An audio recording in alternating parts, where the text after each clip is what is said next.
It's Mustang Baseball live on Tradio. Brewer and Grapevine for the second game here in the opening round of the playoffs. Grapevine picking up the victory yesterday, and they try to punch a ticket after a 7-3 win on Thursday to the next round with a win tonight. Coming up next, Mustang Baseball live on Tradio.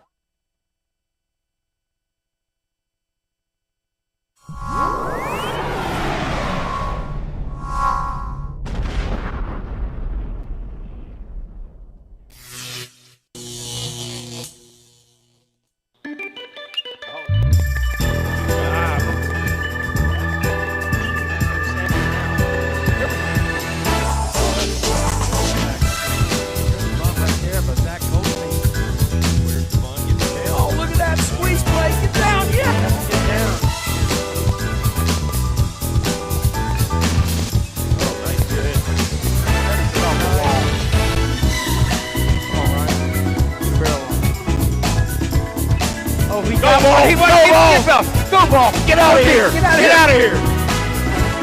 Oh, get deep! Get deep! Be deep! Oh. 2 balls, 1 strike on Jared Boswell Jr., the first baseman for the Mustangs. Hadn't been in a bigger spot in his life. Oh, he hit one! He burned him! Ball. He burned him! Let's go! He burned him! Yeah! We got it! Ball game! Mustangs are state champions! I love it, Trey! Oh my God!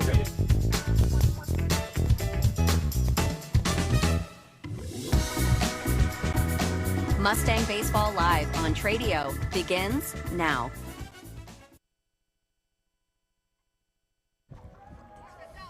Back here at Richland alongside the former South Alabama Jaguar Jeff Knipper, I'm Will Connerly. It's Mustang Baseball live here on Tradio.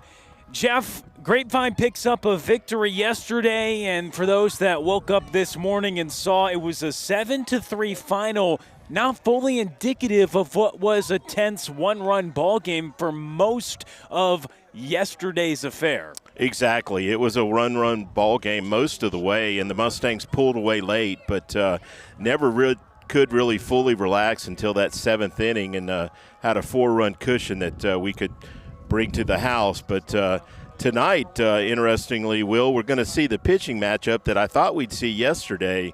We're going to have Jesse Arasco on the mound for the Bears, and he is, at least statistically, their ace. He is 6-3 on the season with a 1.95 ERA.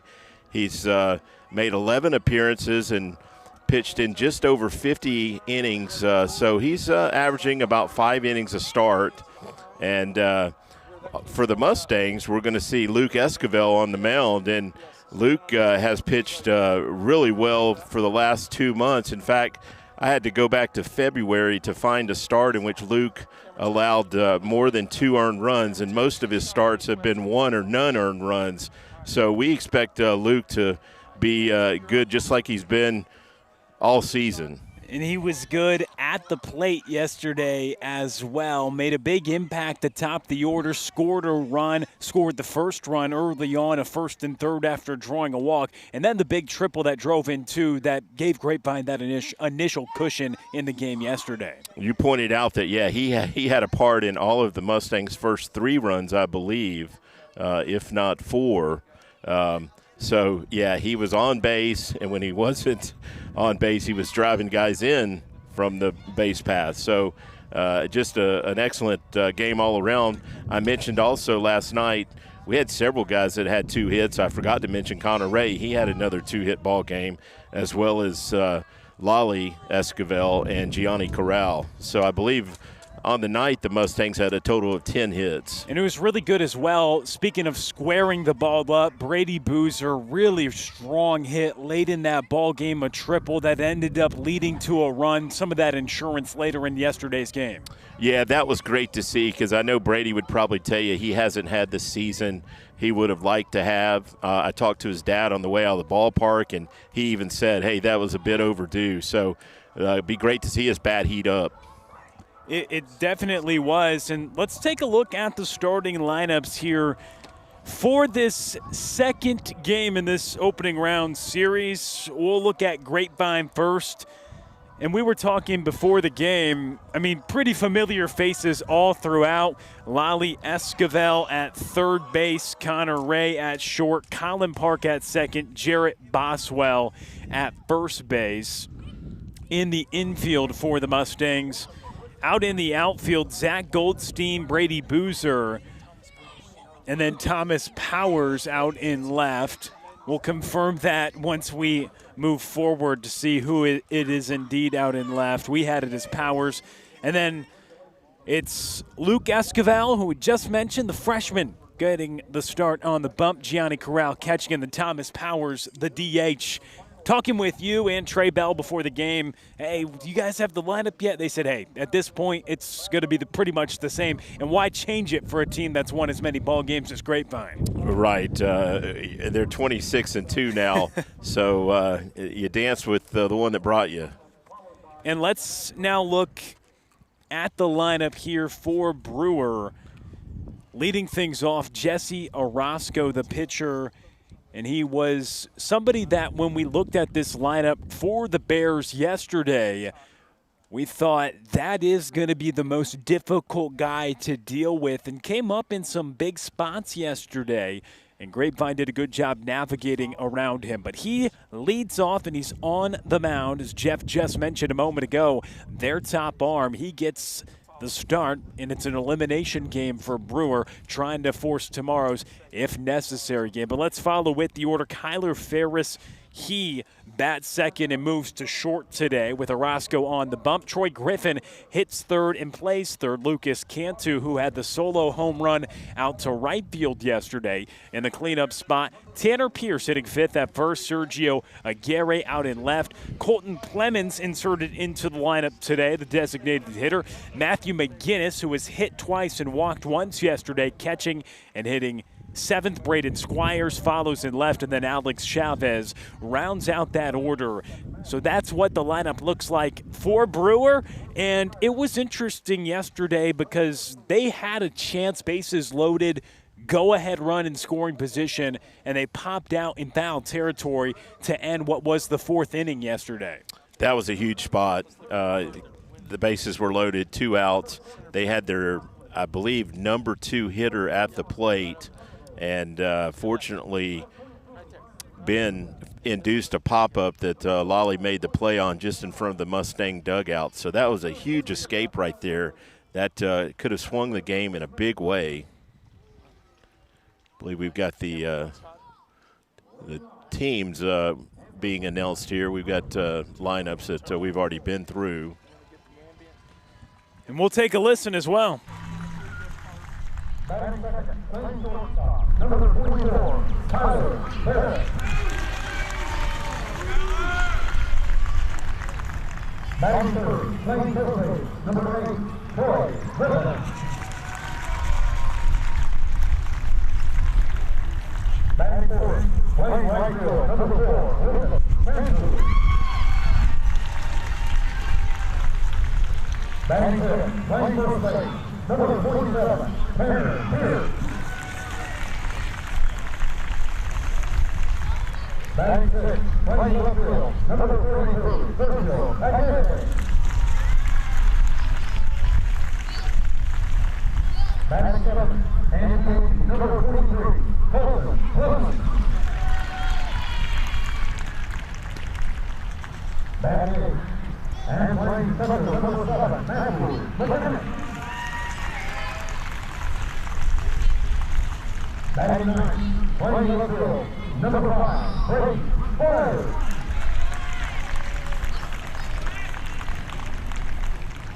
And playing second base, number 1, Alex Doubles.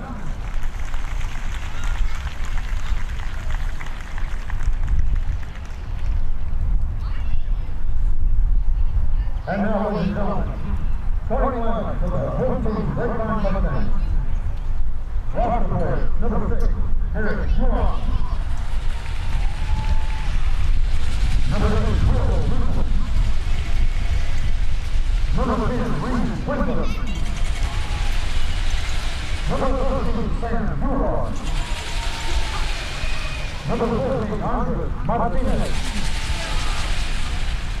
number 15, Wayne Sports. Number 16, Vicky Sliga. Number 18, Bruce Turner. Number 19, Jackson Papadakis. Number 20, Max Dalkey. Number 21, Jack Pepper. And number 22, Connor Ray.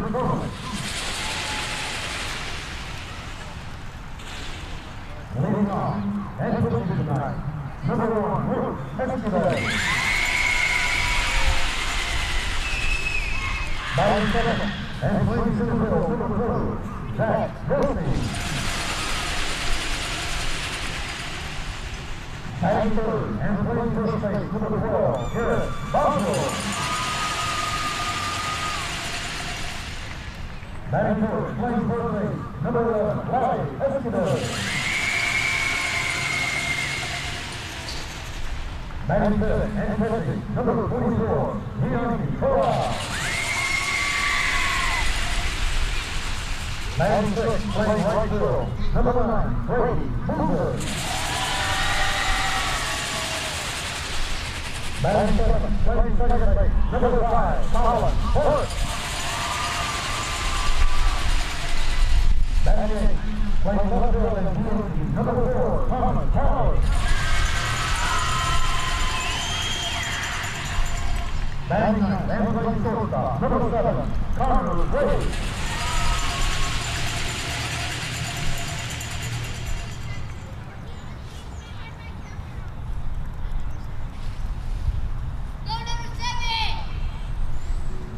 At this time, ladies and gentlemen, we ask you to please rise at your race and remove your hats as we celebrate America with the playing of our national anthem.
Mustang Baseball Live here on Tradio. Will Connerly with you, joined by Jeff Knipper, and we are excited for this matchup. Jeff, you've watched this team all season long and on their quest to repeat as state champions. I know just round one, but one win away from moving on to the next round, and well, you get a chance to see their standout freshman set the tone on the mound.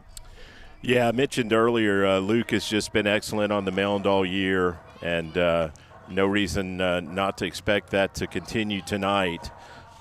We got some different playing conditions tonight. It's at least 10 degrees cooler, maybe closer to 15 degrees cooler, and got a wind blowing out towards left center tonight. Last night we had a wind that was favoring the right field and the left-handed hitter, but tonight we're going to see a different wind that's certainly going to help a ball hit towards left field. So want to keep the ball down to the right-handed hitters for the Bears. They did hit a home run last night. Lucas Cantu hit that shot to right field that honestly was not wind-aided. It was just a well-hit ball. And but the Mustangs certainly have some big bats in their lineup that could take advantage of the favorable conditions to left field. And even as a left-handed hitter, we've got guys that have power to the opposite field. Jarrett Boswell, seen him hit several balls to the left side with authority. So should be a fun night. The overcast. We don't have to worry about the sun today. Clouds are covering it up for us. The sun was blinding us early yesterday as we're about to get underway here. 68 degrees here in North Richland Hills at Richland High School, mostly cloudy. As we start, wind gusts up to 13 miles per hour, short to the corners here. And Luke Esquivel. First pitch, it's a breaker to Jesse Arasco, who we'll see on the mound in the bottom half of the first. Grapevine wins yesterday. Elimination game for Brewer here today, and back-to-back breaking balls. That evens the count at 1-1. Yeah, good pitch right there by Luke. And you mentioned we did keep Jesse hitless yesterday. He had one base on balls, but he hasn't had many hitless games this season. He's got 39 hits on the season, so he's averaging close to a hit and a half per game over their regular season schedule. And the senior leader of this team well out in front, as you saw that from the side angle on the swing and miss. Caught Gianni actually on the left arm. That couldn't have felt good. Fortunately, the bat had slowed a bit. 2 balls and 2 strikes to the senior Jesse Arasco. And that is going to stay fair down the left field line. Jesse Arasco rounding first, and he trots into second, leads off this ball game with a double. Yeah, we mentioned he was hitless last night, but he sure changed that today in a hurry. Just a solid base hit down that line. Lale didn't have a play on it. And it came a pitch after he was fooled in a pretty big way, but keeps it fair, pulls it down the line, and it's Brewer who has a runner in scoring position to begin this game. Kyler Ferris up to the plate. Yeah, we'll see if they play for a run here early. We're up on the corners expecting a bunt. This is their second best hitter statistically. He is squaring. And he does drop, but it's foul. Gianni Corral goes and grabs it. Corral, the backstop, working as the battery mate with Luke Esquivel. Lale Esquivel, the older brother, at third. Connor Ray at short. Colin Park at second. And Jarrett Boswell at first base, the infield for Grapevine. I noticed when Gianni came out to play that bunt foul, he slid a good 4 or 5 feet. The turf is going to be a little wetter today than even yesterday. Swing and a miss, and that lefty-lefty breaking ball really devastating, and you could see it right there to make it a 0-2 count. Yeah, I'd stay with it till he shows you he's going to hit it. We'll see what Luke Esquivel does. He'll take a check at Jesse Arasco over at second. As Jesse Arasco began this ball game with a double down the left field line. Luke Esquivel kicks and delivers, and he does stay with the breaking ball. Ferris fights it off. Just thinking back to last night, the Bears attempted one stolen base, and they were successful, but that was actually a throw at second where we didn't make the catch in the tag. That should have been an out. So they weren't that aggressive last night, and not sure they'll try to steal third here. Another check at second. And battling here with 2 strikes is what Kyler Ferris is going to try to do. Esquivel looking for the punch out, and that scoots away from Gianni Corral. Yeah, that was about a 55-footer, just a tough, it's going to be a wild pitch. Tough ball for Gianni to play. And so that allows Jesse Arasco to get to second base, or third base from second. And it's a 1-2 count. So now a very advantageous opportunity for Brewer to strike first. A runner on third, nobody out, top of inning number 1. And that breaking ball misses upstairs. It evens the count at 2-2. Yeah, Mustangs are in all around the infield, so we're going to try and cut that run down on any ground ball. Esquivel delivers, and it is fouled away. He tried to sneak the fastball past Kyler Ferris, and he's able to fight it off. Yeah, good job by Ferris battling a tough pitch right there. It was away from him, and he's been seeing breaking pitches, so he had to adjust to that fastball. Takes up and in, and he's worked it from 0-2 to 3-2.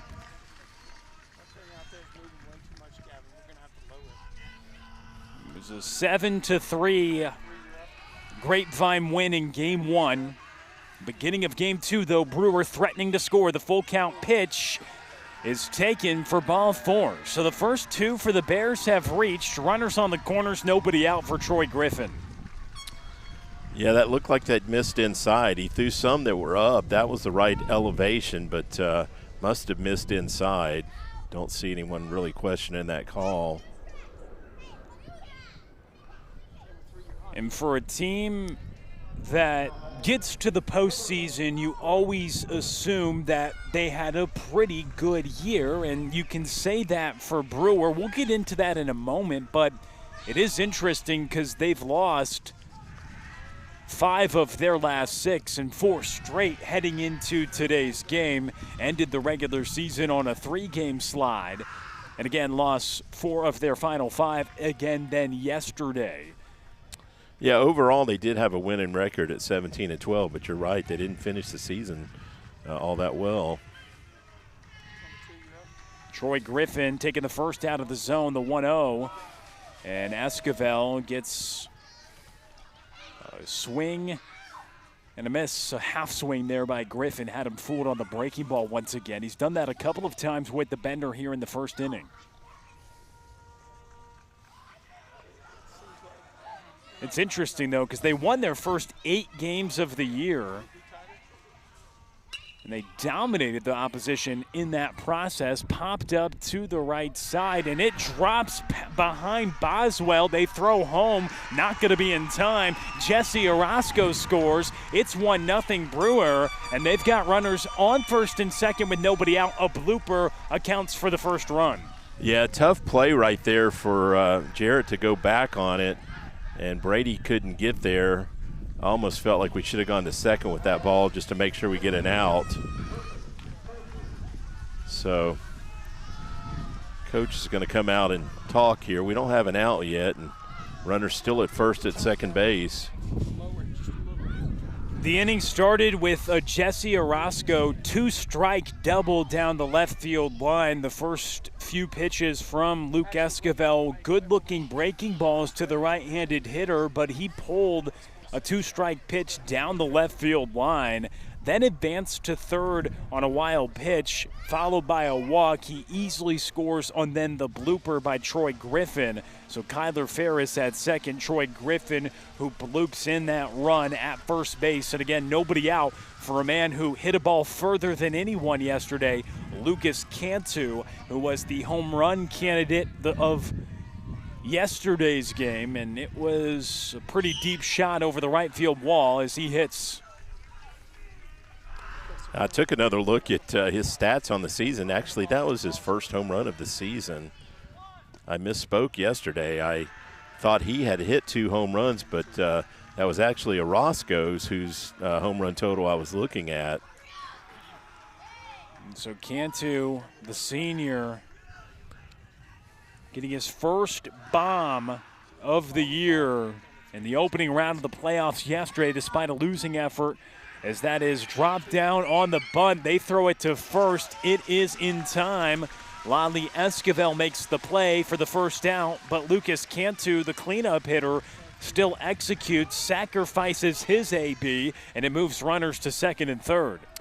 Yeah, nice play right there by Lale to get an out. That was not an easy play, and that ball was definitely by Luke, so he wasn't going to be able to make that play, and puts 2 runners in scoring position here with only 1 out.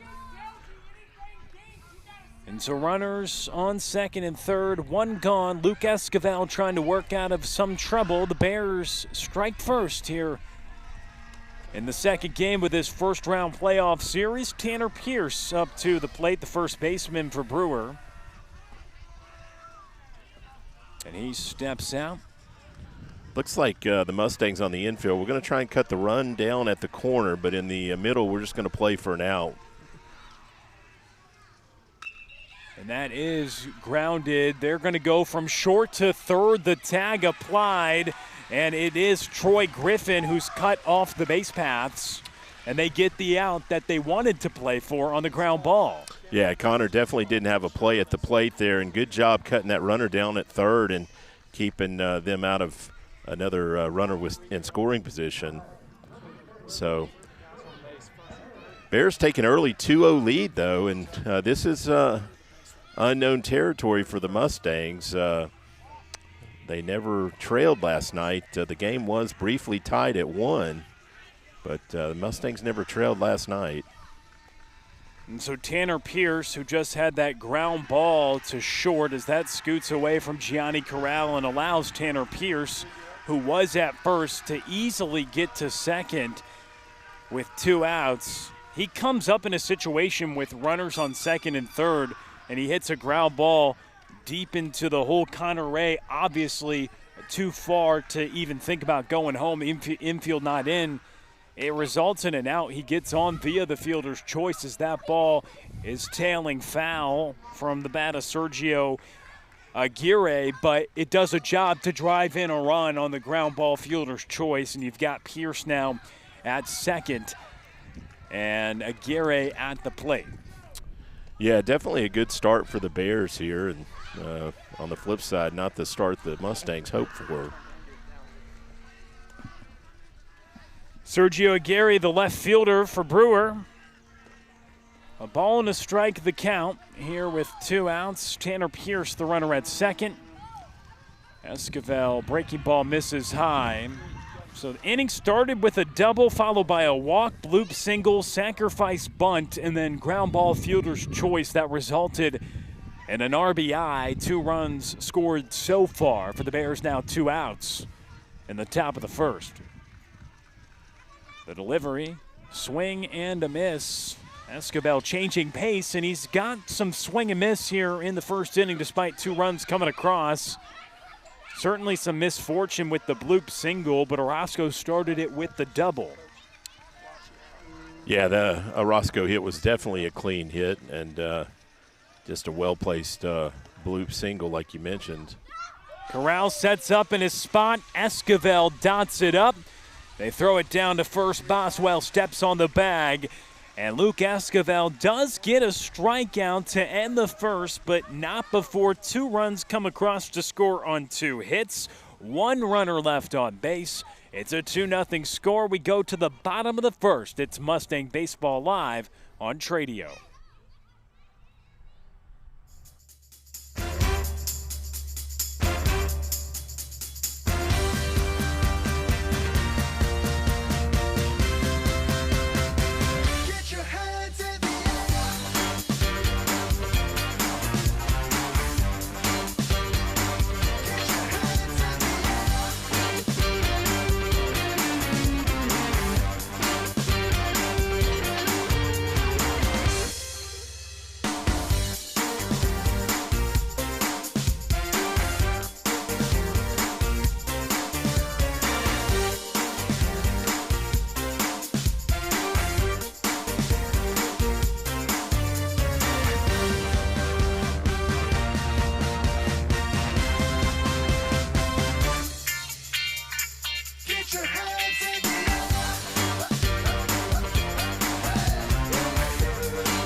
Mustang Baseball Live on Tradio continues. Bottom of the first inning, Luke Esquivel leads things off. So both pitchers, the table setters in today's game, as Jesse Arasco led things off.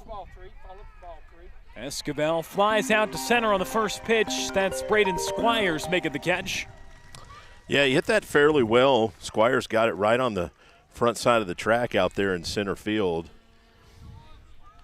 Arasco is a right-hander, probably no more than 5'8", so his fastball should come in a little flat. I think he's primarily a break and pitch guy, but when the Mustangs get a fastball, he doesn't seem to have overpowering velocity, so they should do some damage. Zach Goldstein takes the first for a strike. Here in the bottom of the first inning, an 0-1 count.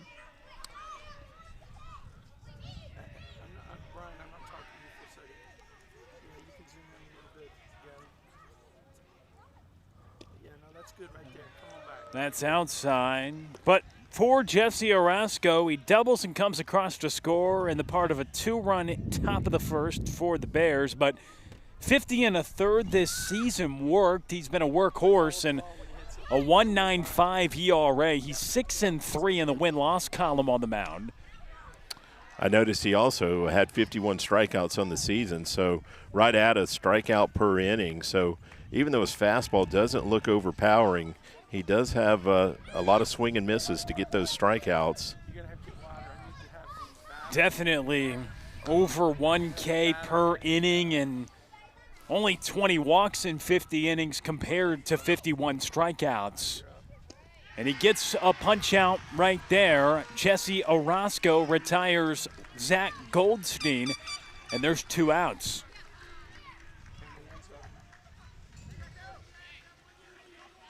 Brings up Jarrett Boswell with 2 gone in the bottom of the first. Yeah, the Mustangs started slow offensively last night, so hopefully they get it cranked up here as the game moves on to follow last night's trend.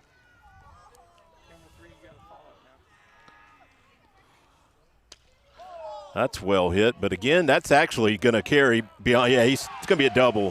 One hops off the wall in center, and Jarrett Boswell doubles off the center field wall, as Jeff Knipper saw pretty quickly, and he's in scoring position with 2 outs. Squires thought he had a play on that ball, but I think the wind fooled him. I mentioned there is a wind blowing out to left center, and that ball just carried a little bit farther than Squires thought it was going to be. It was a couple feet out of his reach.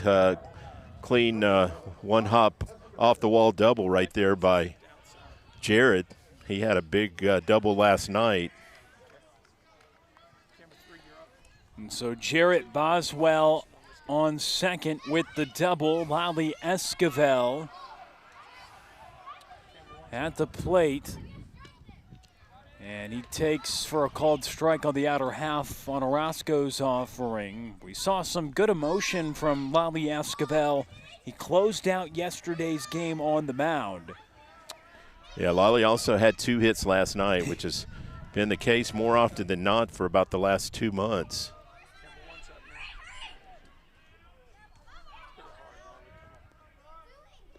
And that's slow and outside, and well, it has to be the case when we saw yesterday on the broadcast and coming into the series with the batting average numbers where they were, just shy of 500. It's pretty impressive. His typical game is 2 for 4. A ball and a strike here to Lale Esquivel. Boswell on second. Arasco delivers, and that's grounded, backhanded by Harris at short, and it 2 hops into the glove of Tanner Pierce at first to retire the side. So no runs on 1 hit, 1 left on. We go to the second, 2-0, Brewer leads.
We start the top of the second inning. Colton Plemons, the designated hitter's up. It's 7, 8, and 9 in the order for the Bears.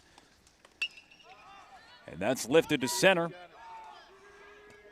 Jack Goldstein comes in to make the catch. One gone. Quick out there by Plemons. Good job by Zach right there. The center fielder has preference on a ball like that. Heck, probably 3 different guys could have got to it, but Zach came in and took charge. And so Brewer puts 2 runs on the board in the first inning. Luke Esquivel getting that leadoff hitter to be retired after surrendering the leadoff double in the first that ultimately resulted in a 2-run inning. Grapevine hoping their southpaw can get in a groove and settle in, and perhaps the beginnings of that here as Matthew McGinnis, the catcher, who got aboard 3 times yesterday, a couple of hit-by pitches and a free pass drawn in last night's affair as the Bears dugout looks on. Yeah, he definitely had a productive game without a hit.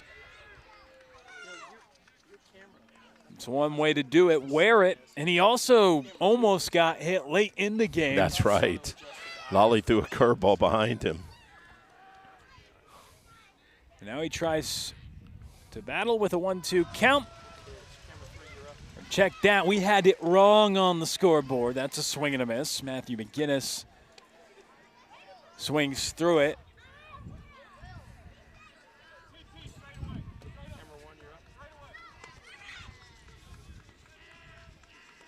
Out of the wind. And that is strike 3. 1 pitch called too early, and it's a backwards K painted on the outer half. A called strike 3 for the second punch out for Luke Esquivel. I don't have the best angle, but from what I can tell, the strike zone seems to be a little tighter tonight than it was last night. There's been several pitches that I thought were strikes, and I've seen reactions from Luke that suggest he thought they were strikes.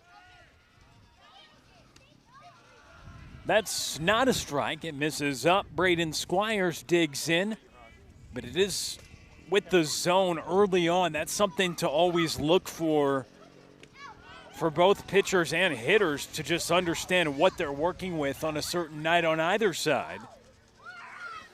Seeing, of course, from a pitcher's perspective, how much you can get off either side, what you're working with in that respect. Yeah, as long as the umpire's consistent, that's all you can ask for. When he establishes that zone early, you take note of it and you adjust accordingly. That's grounded to Lale Esquivel at third, and a frozen rope across the diamond. And the side goes down in order in the top of the second. Grapevine back to the plate in the bottom half. When we come back, it's Mustang Baseball Live on Tradio.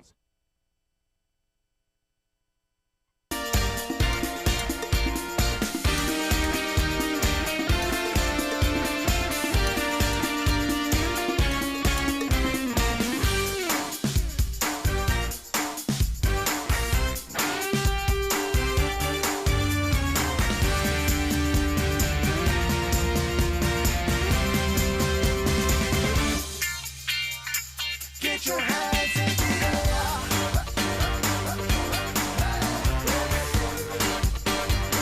Get your hands in the air.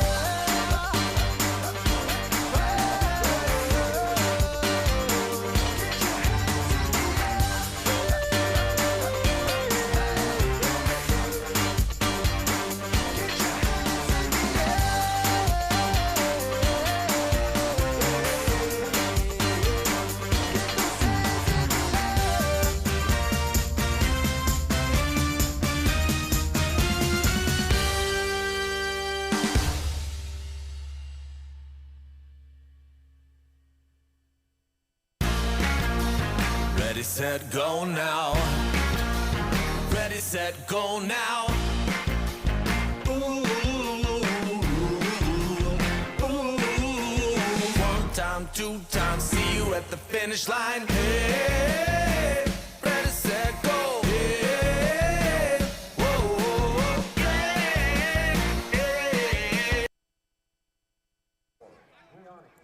Mustang Baseball live on Tradio alongside the former South Alabama Jaguar Jeff Knipper. I'm Will Connerly. We start the bottom of the second. 2-0 lead for Brewer. And Jesse Arasco, we worked around a Jarrett Boswell double in the first. He was left on the base paths. And Gianni Corral, who had a couple hits yesterday, leads off this second inning. Yeah, good job by Luke to come out in that second inning and get a quick inning and let the Mustangs come back and swing the bat. Jarrett, as well as Lale, had some good swings there to finish that first inning. Even though we didn't scratch for a run, they both had some good swings on some balls. Boswell's couple hops off the center field wall for the double. And that's called for a strike. As we comment on the zone, that one in the upper and inner portion of the strike zone taken by the catcher, Gianni Corral. Maybe notes for him, maybe. You could tell the way he walked away from the batter's box. He didn't agree with that call. So maybe the zone's a little bigger than I thought. That misses upstairs, and maybe it's information as well for him to take back when he goes to catch. Hey, if that's going to be called, especially for Luke Esquivel, somebody that throws a lot of those breaking balls where you can steal strikes like that. The 2-2, grounded right side. Nifty play made by Tanner Pierce. He flips it off to the athletic Jesse Arasco, who's on the hop over to first, and the pitcher covers the bag for the out to begin the second. Yeah, and that first baseman, Pierce, made a nice pickup in that first inning to catch that two-hopper from the shortstop to get Lale by a step. So he's made a couple of nice plays early to keep the Mustangs off the bases. So here's Brady Boozer. Hit a ball really hard yesterday. He fouls the first away, an 0-1 count. It was good to see him run around the bags late in the ball game yesterday. Always fun to watch Brady run. He's got great speed. He may need to start his slide around shortstop if he goes into third again. When you carry that much speed onto a wet turf, you're going to slide about 30 feet. And you saw a couple of overslides yesterday, one consequential for one Jarrett Boswell. As much rain as we got today, I almost feel like the turf's going to be slicker. Hopefully it doesn't play a part defensively on footing issues. We saw Ben slip down on the turf yesterday fielding a bunt.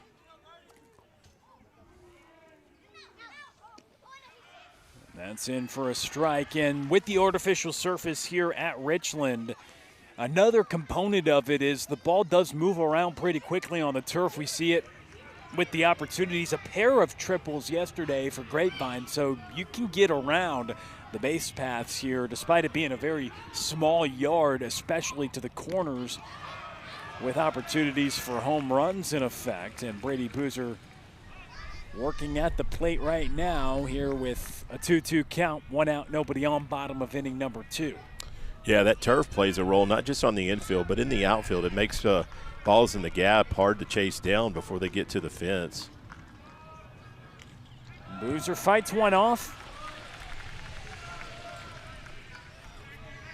And he knows that well, patrolling right field. He made a couple of plays out there yesterday. Still feel like they're swung way around out there in right field, shading him to be late on pitches. A lot of room down that line over there on the right side. And is something to notice, it's outside, runs the count full, because yesterday, even with a lefty on the mound, Brewer was playing all of Grapevine's lefties to hit to the opposite field, as you just mentioned, and the same is in store today, even with a righty on the hill. And that's taken for ball 4, so Brady Boozer works a walk, and he's aboard here in the second. Yeah, good at bat right there by Brady. Fouled off a tough two-strike pitch there and worked himself a base on balls. So it's Colin Park's turn, the second baseman.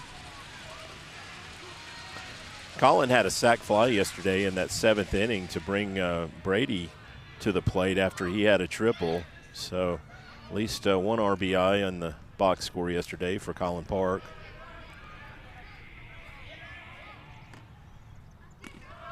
First is up and out. Colin Park.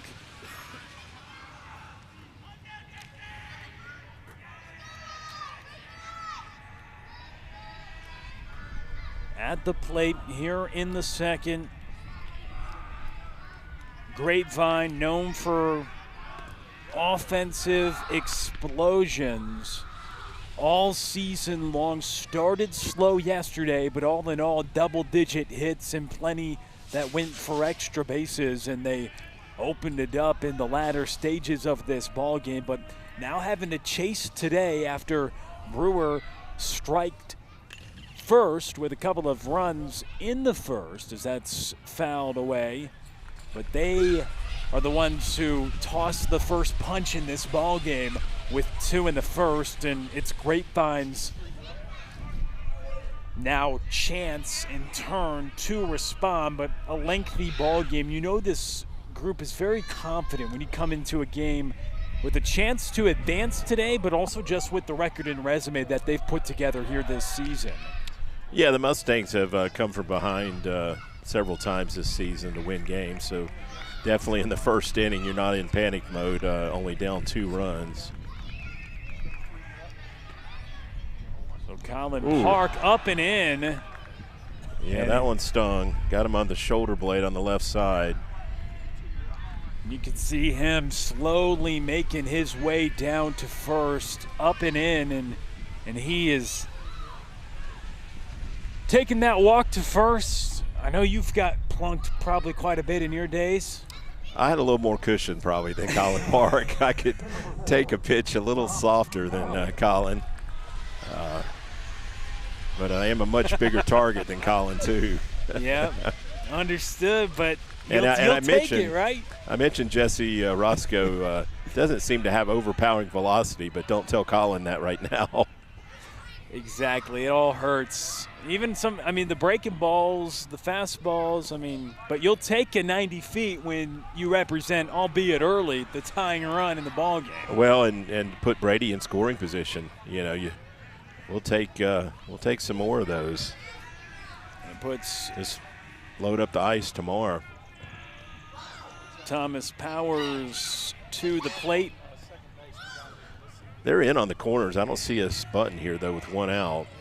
Thomas didn't square on the first pitch. Runners are off. It's a swing and a miss. Perhaps they were looking for a hit and run, because not a pitch you typically would see Thomas Powers offer at.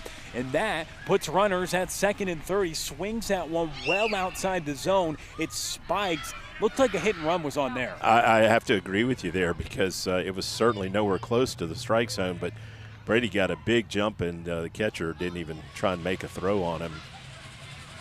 And so it does a job. It works out to put runners to second and third. And so the tying run in scoring position here in the second. Thomas Powers takes for a called strike, and now he'll try to battle up. With a runner on third and less than 2 outs, you know what coaches say about those situations. I mentioned this in the Arlington Heights series. We need contact right here, because contact should produce a run. They're playing back around most of the infield. I think at third base they might try and make a play at the plate, but contact should produce a run unless it's a pop-up on the infield. And there is some contact. Ground ball to the right side, on to first, and it's in time. Chavez goes to Pierce. A run comes across to score, along with Colin Park advancing to third, and Brady Boozer, who worked a walk to start the base runners getting on this inning, comes across to score on a Thomas Powers RBI ground ball. Yeah, good job right there by Thomas to put that ball in play, and actually a ball to the right side right there, guaranteed a run and on the ground, because they were playing back on that side. Coach Webster's questioning whether or not the first baseman pulled his foot. The throw was a little bit errant, so the umpires going to get together and talk about it. We rarely see a call like this reverse, but you never know. Coach Webster had the officials, or umpires, excuse me, come together a few times during the series right now, and then yesterday as well, in a situation a little different but similar, right? The first baseman was coming off the bag. It was a bunt play, and actually it was a second baseman who was covering the bag, and it didn't look like he was on the bag when he took the throw, but the umpire didn't agree with that challenge. But it never hurts to ask. Maybe that home plate umpire saw something different. Not this time, but that brings Connor to the plate, and Connor's coming off a 2-hit game. I mentioned last night he's hitting over 400 since the 1st of April and has had several extra base hits, 4 extra base hits in the last 8 games, so been driving balls.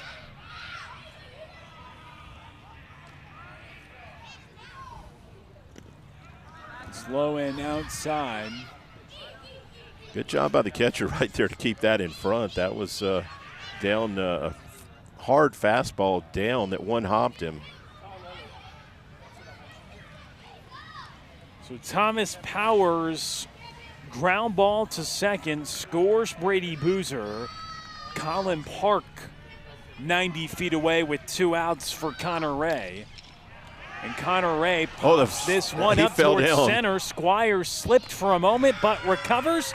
And the center fielder makes the catch. He did take a little slip, and maybe that's that slippery turf out there. Yeah, he was on his backside there briefly and recovered in time.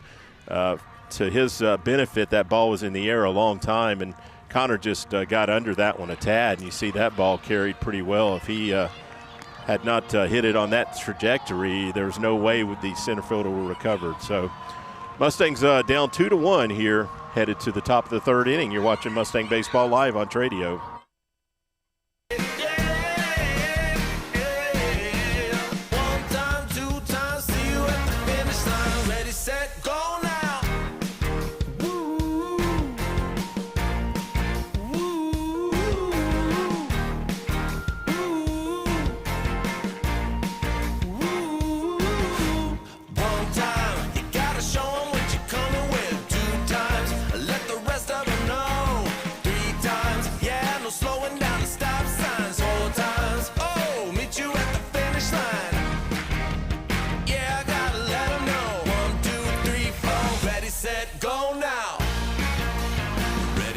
Go now.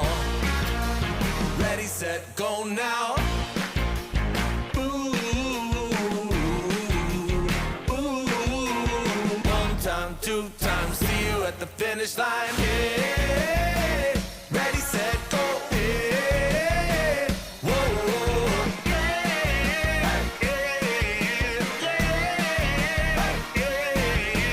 1 time, 2 times, see you. Alongside Jeff Knipper, I'm Will Connerly. 1-run ball game as we start the 3rd inning, and it's Jesse Arasco who leads things off back to the top of the order, and a ground ball too short. Connor Ray has it on to first. It's in time. 1 pitch, 1 out. Jesse Arasco, who doubled his first time up, retired on a 6-3 ground ball to start the 3rd. He got down the line in a hurry, so nice play right there by Connor to get him by a step, but don't have a whole lot of time to get rid of that ball on those balls deep in the shortstop hole. That probably contributes to why a guy like Jesse Arasco, a senior standout for Brewer, is hitting well above 400. A lot of those speedy guys at the top of the order hitting well above 400 steal a lot of hits throughout the course of a season on what's ground ball outs for a lot of other people. Yeah, no doubt he has some infield hits among his 39 hits, now 40 hits on the season. Swing and a miss. Kyler Ferris at the plate. He was instrumental in that first inning as well. Worked a walk, was down 0-2 in the count. Battled back to work, a free pass. And he hits this well towards center on an 0-2. Zach Goldstein's there to make the grab, and there's 2 gone. Yeah, some of the pitches to Kyler in that first inning when there were 2 strikes, those were some that I thought were good enough to be called a strike, and that's why I thought maybe the strike zone was a little tighter tonight than last night.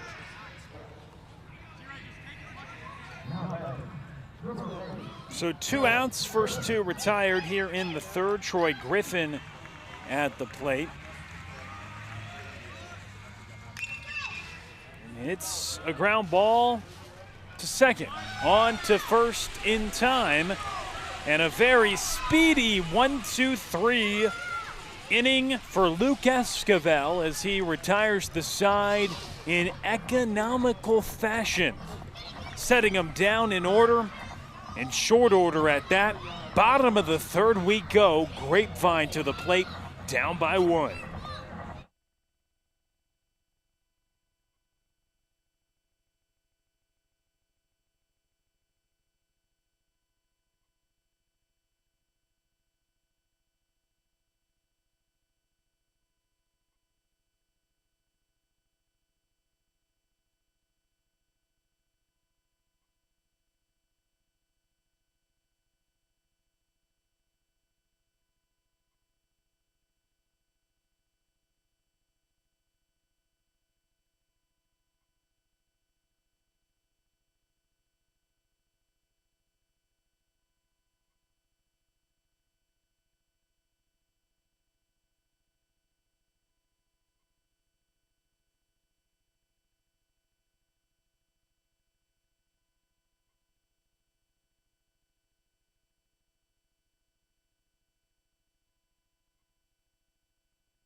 Have any music? We are back with you, Mustang Baseball Live on Tradio. Bottom of the third, 1-run game.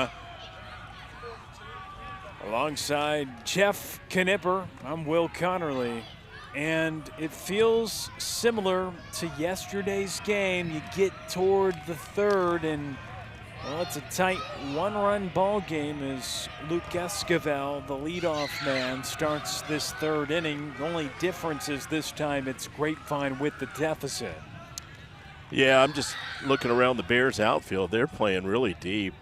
All the outfielders are only a few steps from the warning track, so the Mustangs have definitely backed them up. And they are playing incredibly shifted to the opposite field. More, I would say, more intense than they have all series. The right fielder's playing in right center for a power-hitting, pull-hitting left-handed hitter.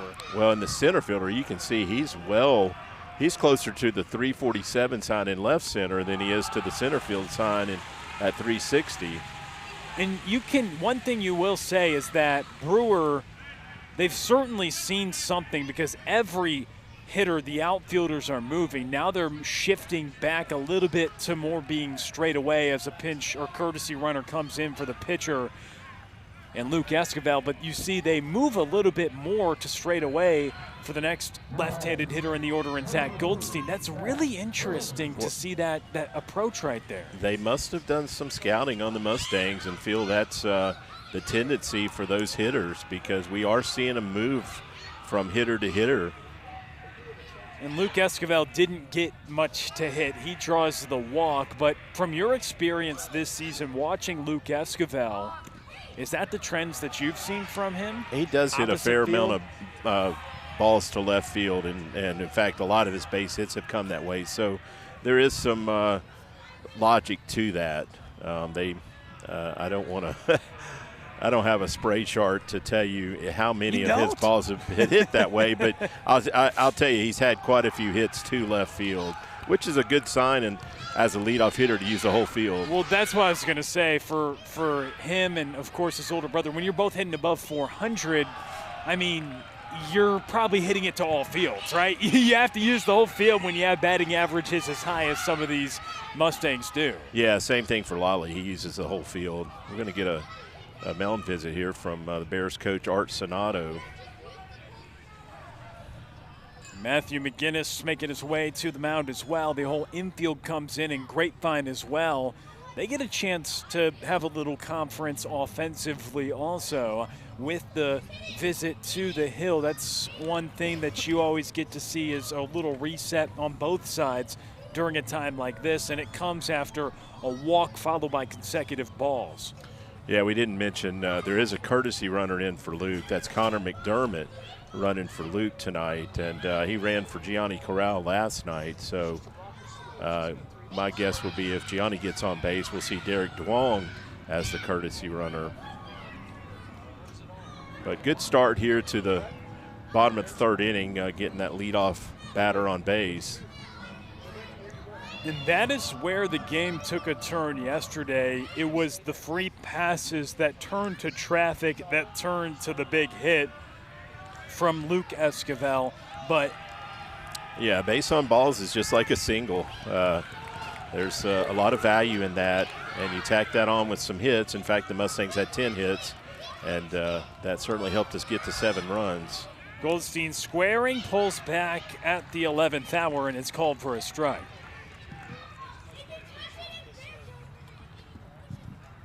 Coach Webster run through some signs there. We'll see if he's still going to be bunting here in a 2-1 count.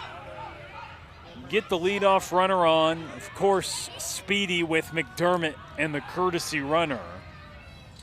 Another bunt. So they're trying to manufacture a run. Get him on, get him over, get him in. They've got him on with the leadoff walk drawn by Luke Esquivel. And now McDermott courtesy running for the pitcher at first, and Zach Goldstein at the plate. 3-1 count.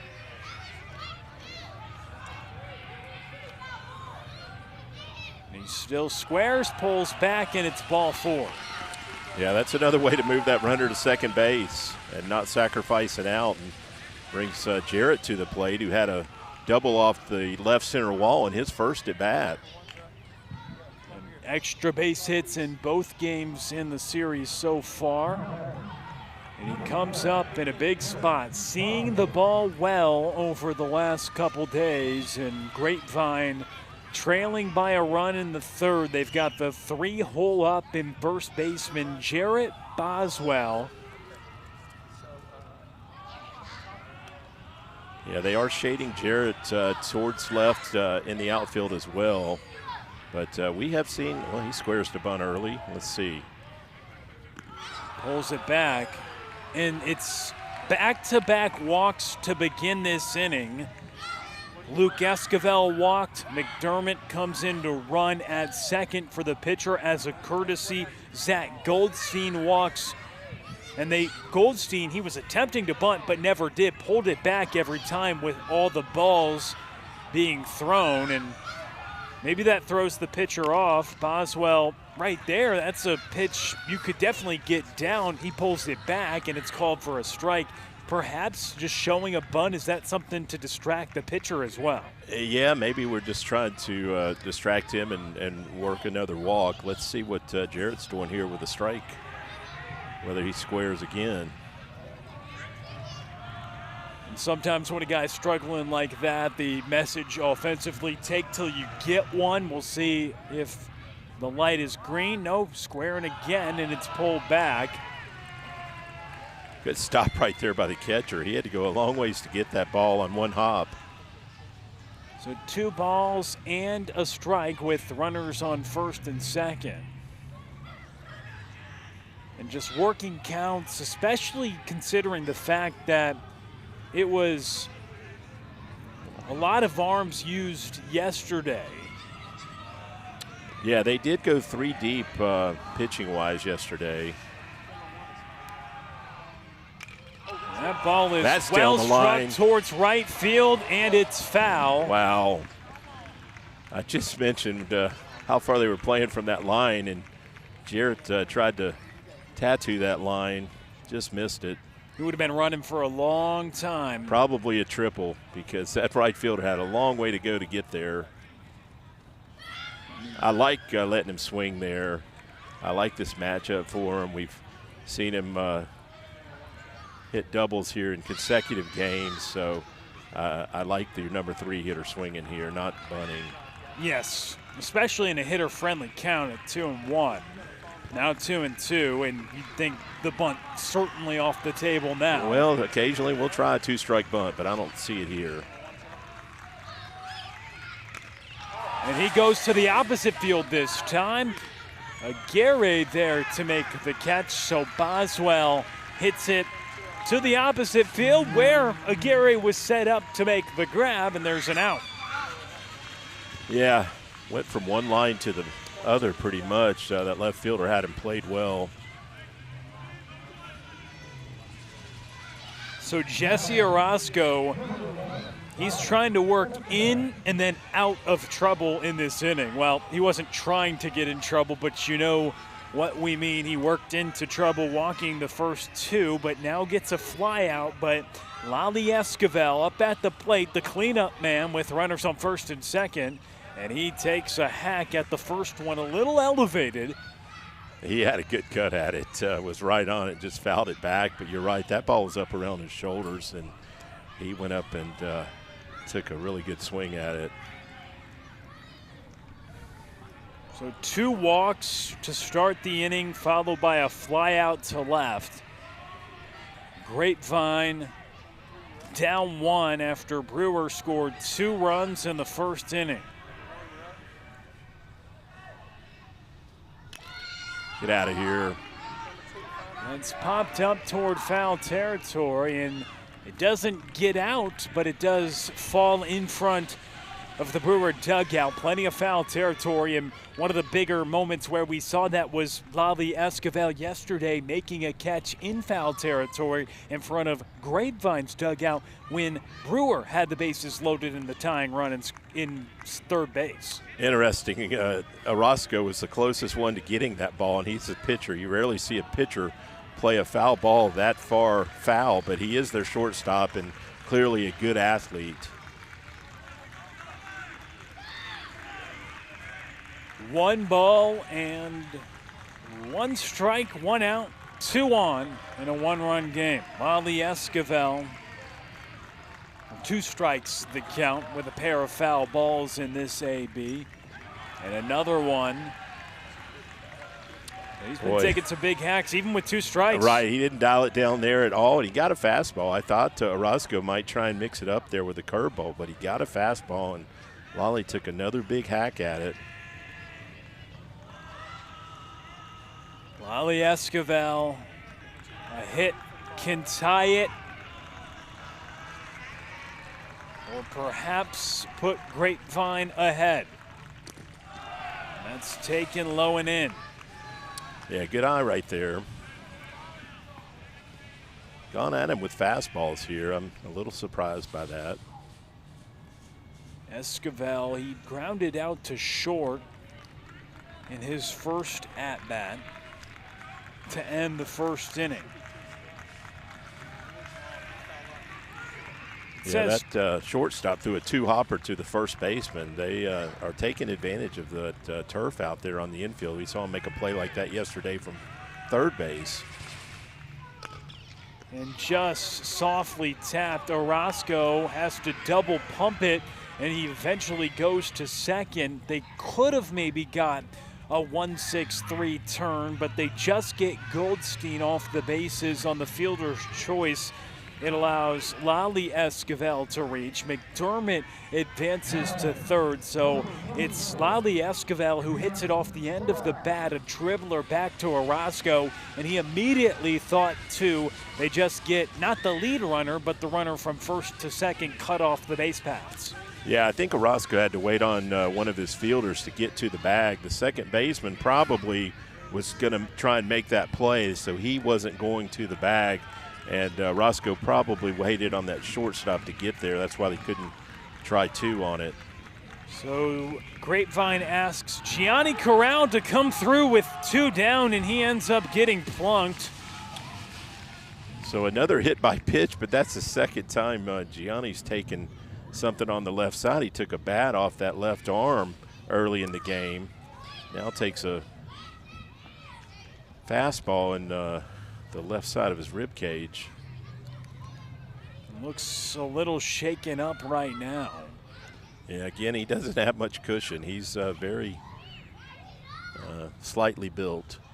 Here in a 2-1 ball game, Brewer with the lead, but that hit by pitch is the concern for Gianni Corral. He makes his way down to first, but he gets plunked, and that loads the bases, Jeff. Yeah, a great spot here for Brady to hit, and we've got a courtesy runner in for Gianni. That's Derek DeWong over there at first base. So big spot here for Brady. And he has scored the only run for Grapevine today. He worked a walk and then came across to score on a Thomas Powers RBI ground ball for the lone run in the second for the Mustangs. And the senior outfielder up in a big spot, bases loaded. Yeah, he had a good at-bat, about an 8-pitch walk his first time up. A big spot for Brady Boozer, and he takes the first low and inside. Intense game. We touched on it yesterday if you joined us for Mustang Baseball Live on Tradio, but the crowd, if it was good on Thursday night, it's great tonight. A little higher intensity atmosphere with Brewer facing elimination. Grapevine down by a run here in the third. Boozer at the plate with the bases juiced, and the 1-0. Yeah, I mentioned in the crowd, there's definitely more Mustang fans here tonight. They're about 3 deep behind the plate, brought their own chairs out tonight. Filling up, both teams filling up all the allotted space for these bleachers and stands. Yeah, I was thinking Arasco's throwing a lot of pitches. He's now up to 52 pitches here in the third inning. So Mustangs are making them work out there. 2 balls, no strikes. Nowhere to put Brady Boozer, tying run at third. Boozer Get out of here. Pops this one up, foul territory, and it hits in the dugout. So doesn't quite get out of there, but it gets out far enough to not allow third baseman Troy Griffin to make a play on it. Yeah, it just did creep into that Mustang dugout, and if you're in the dugout there, you don't have to get out of their way to let them make the play. Interesting there. It looked like some of our guys didn't even see the ball. You see players and highlight catches all the time, leaning over rails, falling into dugouts. But it's just a 2-1 count now after that foul ball into the Mustangs dugout. Yeah, I was kind of curious if Brady would get a take sign there. Obviously didn't have a take. 2-0. 2-1. Takes there, and it's 3 balls and a strike. Jesse Arasco perhaps feeling some pressure here. If he throws it out of the zone, the game will be tied. Nowhere to put Brady Boozer, tying run at third base, and a 3-ball, 1-strike count. Interesting situation right now. Yeah, I would consider a take here. Roscoe's definitely struggling with his control right here in this inning. The 3-1. It's outside for ball 4. Grapevine ties it with a free pass. Yeah, the Mustangs have done all this in this inning without a hit. They have 2 base on balls and a hit by pitch. So all the damage has been done by Arasco and his inability to throw strikes. So the inning started with Luke Esquivel as action happening in the bullpen. Anthony Narez getting loose, the right-hander out in the pen. But Luke Esquivel walked, Zach Goldstein walked, followed by Gianni Corral getting hit, and then Brady Boozer walking. So 3 walks and a hit by pitch, 4 free passes in total. And like you mentioned, no hits, but they produce a run to tie the game at 2, and the bases still loaded here for Colin Park. Softly tapped to the right side. Play at first is in time. Chavez gets it to Pierce, and the side is retired. But 1 run comes across to score. No hits, 3 left. We're tied as we continue Mustang Baseball Live. It's on Tradio. Finish line, ready, set, go now. Ready, set, go. Oh, 1, 2, 3 times, yeah, no slowing down the stop signs. 4 times, yeah, meet you at the finish line. Yeah, I gotta let 'em know. 1, 2, 3, 4. Ready, set, go now. Yeah, ready, set, go. Yeah, whoa, yeah, yeah. 1 time, 2 times, see you at the finish line. Ready, set, go now.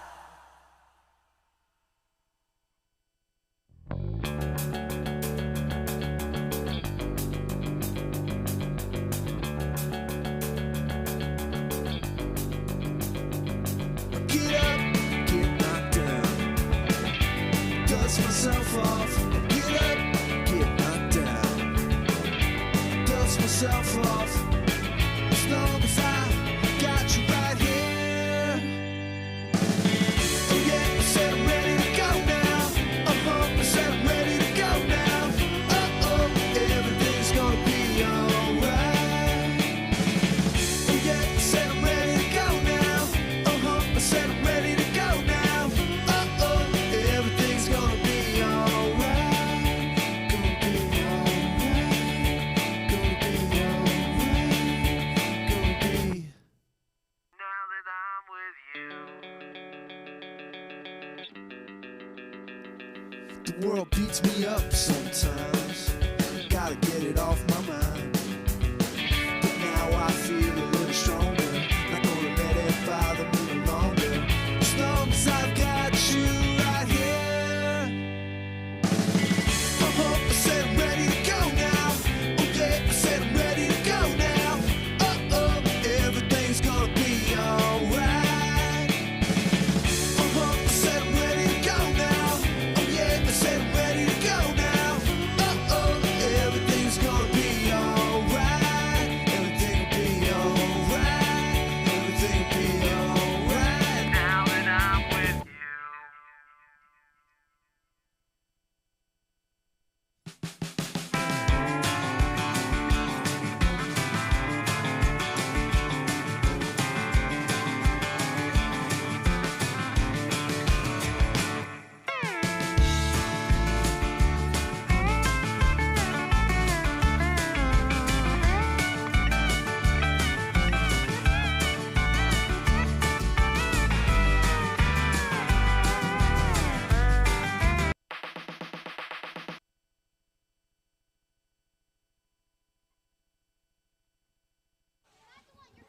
Alongside Jeff Knipper, I'm Will Connerly.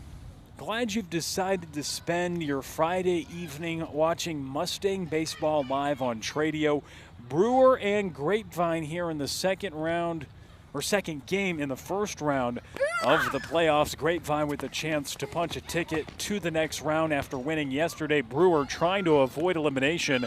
And we've arrived in the fourth with a tie ball game, Jeff. We got a big story here. We've got Max Dalkey now in at catcher. I thought we were a little slow getting started, and obviously Gianni took that ball in the ribs in that last inning and not able to continue in the game. So Max has played some. He played out in Fort Worth in that Arlington Heights game 2 last week. So we've seen him behind the plate. And expect Max to do the job back there. Definitely a big change, though, because Luke Esquivel as well, somebody who's certainly used to working with Corral. All the pitchers and everybody are. So to see how Max can step in a situation like this, a high intense moment as well, and a ball game tied at 2. We'll see how the story unfolds. Lucas Cantu at the plate, and he takes for a called strike. Yeah, you can't control injuries, so you really got to hope that next guy steps up, and that's what the Mustangs expect from Max, and they've seen other guys have to step up in similar situations. Low and outside. Cantu takes it. I did want to mention, after a bit of a shaky start in that first inning, Lucas really come out in the second and third innings and shut him down in order. So really much better stuff. Softly tapped, Luke Esquivel hits off his glove for a moment, throws it to first, and it nearly sails, and it ends up going down what we'd assume is a bunt single for Lucas Cantu. Yeah, just a swing and bunt there. Very tough play right there for Luke to make. And again, he lost his footing there when he tried to set his foot. He had a little bit of trouble coming up with the ball initially, but that's going to go down as a swinging bunt. So a couple of bunts today for Cantu. He had that big sacrifice bunt in the first that ended up setting up a run scoring opportunity, and then that was an actual bunt there, a swinging bunt, but either way, he has a productive at-bat, gets on, and his first time up, he had the sacrifice, and it brings up Tanner Pierce. Yeah, if he had been trying to bunt for a base hit, he couldn't have put it in a better spot. And it's interesting, your cleanup guy, typically not trying to lead off an inning, bunting for a hit. Tanner Pierce gives it a ride toward left and going back to make the grab. No, it hits off the glove of Thomas Powers, and that puts the ball down. That's going to be Lucas Cantu going to third. It's an overthrow there. Cantu gets up, thinks about going home, and an error allows runners to get on second and third with nobody out. Brewer dugout is alive after a crucial miscue there by Grapevine. Yeah, Thomas got to that ball, and it looked like he had settled under it and just didn't see it in the glove. That was a play that he definitely should have made and expected to make. And so two plays in this inning that could have been outs. One goes down as a bunt single, a difficult play for Luke Esquivel to make, hits off his glove, bobbles a little bit before he throws it to first. And then Tanner Pierce, he hit the ball well, but Thomas Powers under it, and you know, frustrated right there because the left fielder typically will make that play right there, just missed it. And so now Grapevine, they'll have to work out of a jam, runner second and third, nobody out. Yeah, Bears threatening again here, and just one of those things.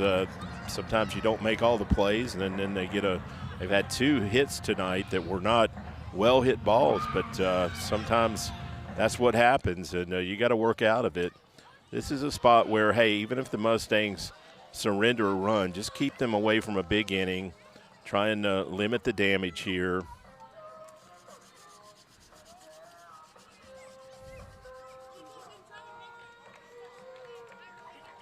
The Bears, I think, are towards the third half of their lineup. Correct me if I'm wrong.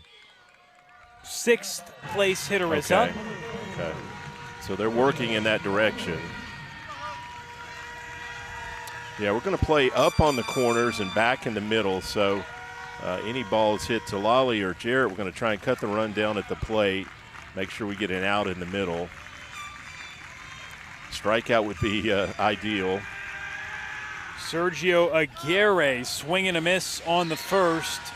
And Max entering in at backstop here in this inning. And he does it. Gianni Corral was hit by pitch. I've already announced it, yeah. Second and third. Yeah, it had to be. Max is behind the plate, obviously, because that shot that Gianni took in the ribs. Swing and a miss once again. Good pitch right there by Luke. Mixed it up with a changeup, it looked like. Sergio Aguirre at the plate. That's Max behind the dish in for Gianni Corral after he had a hit by pitch. That scoots away. The breaking ball allows Brewer to take the lead. Ahead in the count, 0-2, and it gets away and allows a 3-2 lead for the Bears now. Yeah, that ball handcuffed Max right there. It really wasn't down in the dirt. It was low, but it's a ball that typically you would expect him to come up with. Not sure. I don't think it was a missed sign, just didn't glove it. So Max Dalkey coming into the game at catcher here in this inning. Luke Esquivel trying to work out of a difficult frame so far. A single and then an error. And the single was a bunt single, and that's strike 3. Tag applied for the first out. So good job right there by Luke, bearing down and getting a strikeout, even though they did push the run across on that pass ball. Mustangs did bring the infield up on the grass all around, so going to try and cut that runoff at the plate on any ball that's fielded on the infield.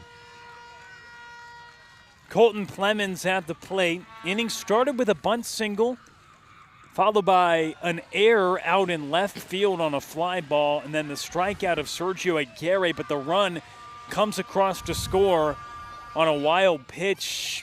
Pass ball, however you want to call it, scoots away from Dalkey, the backstop.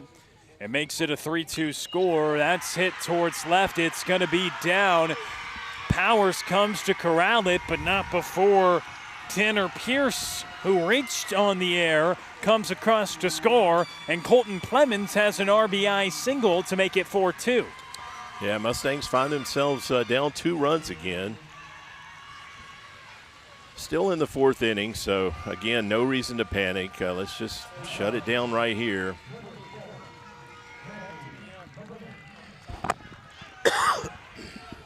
Runner at first, 1 out.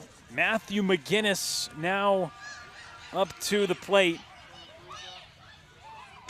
Swing and a miss as Luke Esquivel blows the fastball past the Bears catcher, Grapevine. When you're 26-2 and you check back at first, back in time.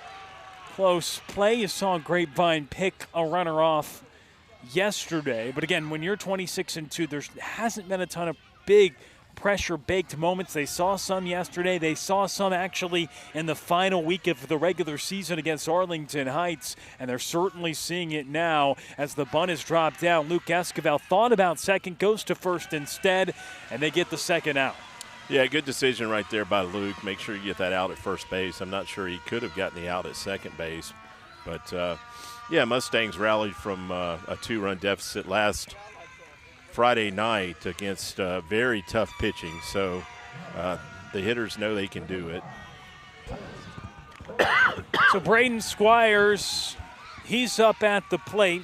2 runs on the board for Brewer. Making their way from Fort Worth here to North Richland Hills here at Richland High for this opening round of the postseason series. Grapevine wins it yesterday, and it's Brewer trying to force an if necessary game tomorrow, leading 4-2.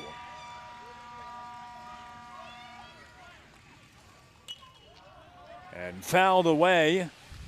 The 9th place hitter in the order in Braden Squires. He grounded out to third last time up. Yeah, definitely want to try and end the inning right here with this spot in the order and keep Arasco from coming to the plate in this inning with a runner in scoring position. A chance to do it. 0-2 the count. Luke Esquivel looking for his 4th strikeout of the evening. That is what was on the menu there.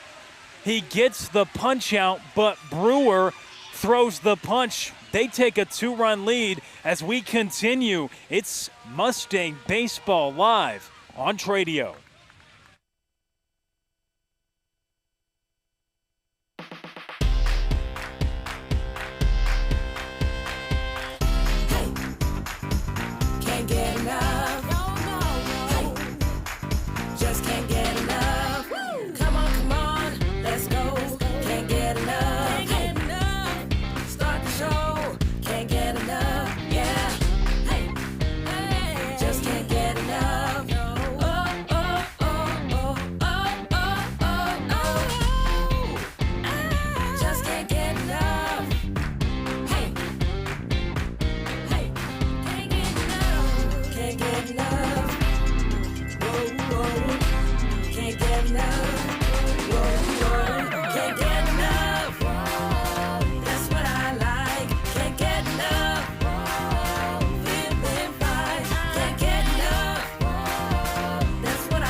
4-2 score. We start the bottom of inning number 4. Yeah, we got Thomas Powers at the plate, and unfortunately he had an error in that last inning that played a big part in it. And as Trey mentioned, you have to be a goldfish here. Well, that's one way to do it. Being a goldfish, meaning having a short memory, and that's what he does after committing the error, as you mentioned, in last inning. He starts Grapevine out the right way, rips a single through the left side. You just went a notch up in Trey's black book, because the fact that you knew what that meant, that's big. Oh, wow. Tell me all the secrets of how to get up the notches in his book. Well, that was the key to the game earlier in the season, and that one went right over my head. Apparently that was a Ted Lasso saying. It was. And it's in for the offering to Connor Ray, the 9th place hitter in the order. He takes it outside for a ball. The sophomore, a .370 hitter, as Thomas Powers he's had 2 productive at-bats today, had the RBI groundout in the 2nd, singles here to begin the 4th. He's at first. Yeah, good start to this bottom of the 4th inning. Connor Ray takes the first 2 outside the zone. But that's saying, Jeff, I'm sure it applied, and maybe you didn't use it in that specific manner with that language, but having a short memory, moving on from mistakes certainly applies when the best hitters are getting out at a high clip in this game, in this sport that's so difficult, and mistakes are just gonna happen, and being able to move on and also separate your offense from your defense and not carry things to the next inning. It's critical, especially when the stakes get higher and higher in an atmosphere like this in the postseason. Yeah, even if you're a 500 hitter like Lale, you're still going to make an out half the time. So got to have a short memory, and you got to go play defense, even if you're not hitting, and vice versa. If you're Well, that was right down Main Street for a called strike. And taken all the way was Connor Ray with a 3-1 count. Now it's a 3-1 count after it was a center cut. Yeah, Russ goes up to 60 pitches now. That's well hit. Get out of here, ball. Get out of here. It's out of here. Yes. Gone. Connor Ray from the 9th spot in the order ties up the ball game in the bottom of the 4th. It does indeed get out of here. I was 1 game late. I said last night if he hit something like he did in Fort Worth, he was going to get out of here, and he did.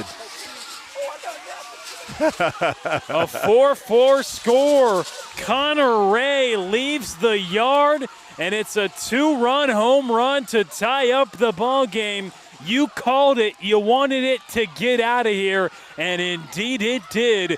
Grapevine with a massive response after allowing 2 last half. Thomas Powers gets on, and Connor Ray works a 3-ball count and deposits one over the right field wall. Yeah, he did what you're supposed to do with a 3-1 pitch right there. He got his pitch, and he just took it out there in the parking lot. Well, they didn't trail for long by 2 runs. Right back to an even score at 4-4. What a ball game we've had back and forth this evening as Brewer faces elimination. Grapevine trying to clinch the series, but Connor Ray, the shortstop out of the 9th spot in the order, leaves the yard to tie the game. Yeah, he's been doing a lot of damage. He had 7 RBIs in the last 8 games coming into yesterday, and tacked 2 more on that total. Luke Esquivel takes called strike, a 1-ball, 1-strike count. And so Thomas Powers singled, Connor Ray homers, nobody out. Okay, we had a home run graphic right there. I tell you what I love was the shot we got of the reception he got from the Mustang players. Got a lot of love and well-deserved. You're always getting love from a home run going back to the dugout. Well, yeah, occasionally you'll see him pull something on a guy and everybody stays in the dugout, but not in a spot like that. You don't do that in a playoff game. You do that in a 16-1 blowout. That's a hit. Opposite field indeed. They're playing there. Sergio Aguirre cuts it off, and I think with how shifted they were to the opposite field, that saved potential extra bases really close to the line. And for as much as we've commented on the outfield positioning, it saved perhaps 90 feet right there. Yeah, Luke uses the whole field, and does a good job of hitting right there. So Luke Esquivel goes to the opposite field as Brewer. Give them credit. They were expecting that. And they have their outfielder Sergio Aguirre out in left there as it's Zach Goldstein up to the plate. 0 for 1 today, drew a walk in the third. Yeah, that shot of behind home plate, you can see how deep the chairs are back there with the Mustang fans. It's a bit of a obstacle course to get to the bathroom if you have to go. If you're just joining us, Connor Ray moments ago with one of the more electric moments we've seen. Yeah, it's been a while since the Mustangs have left the yard.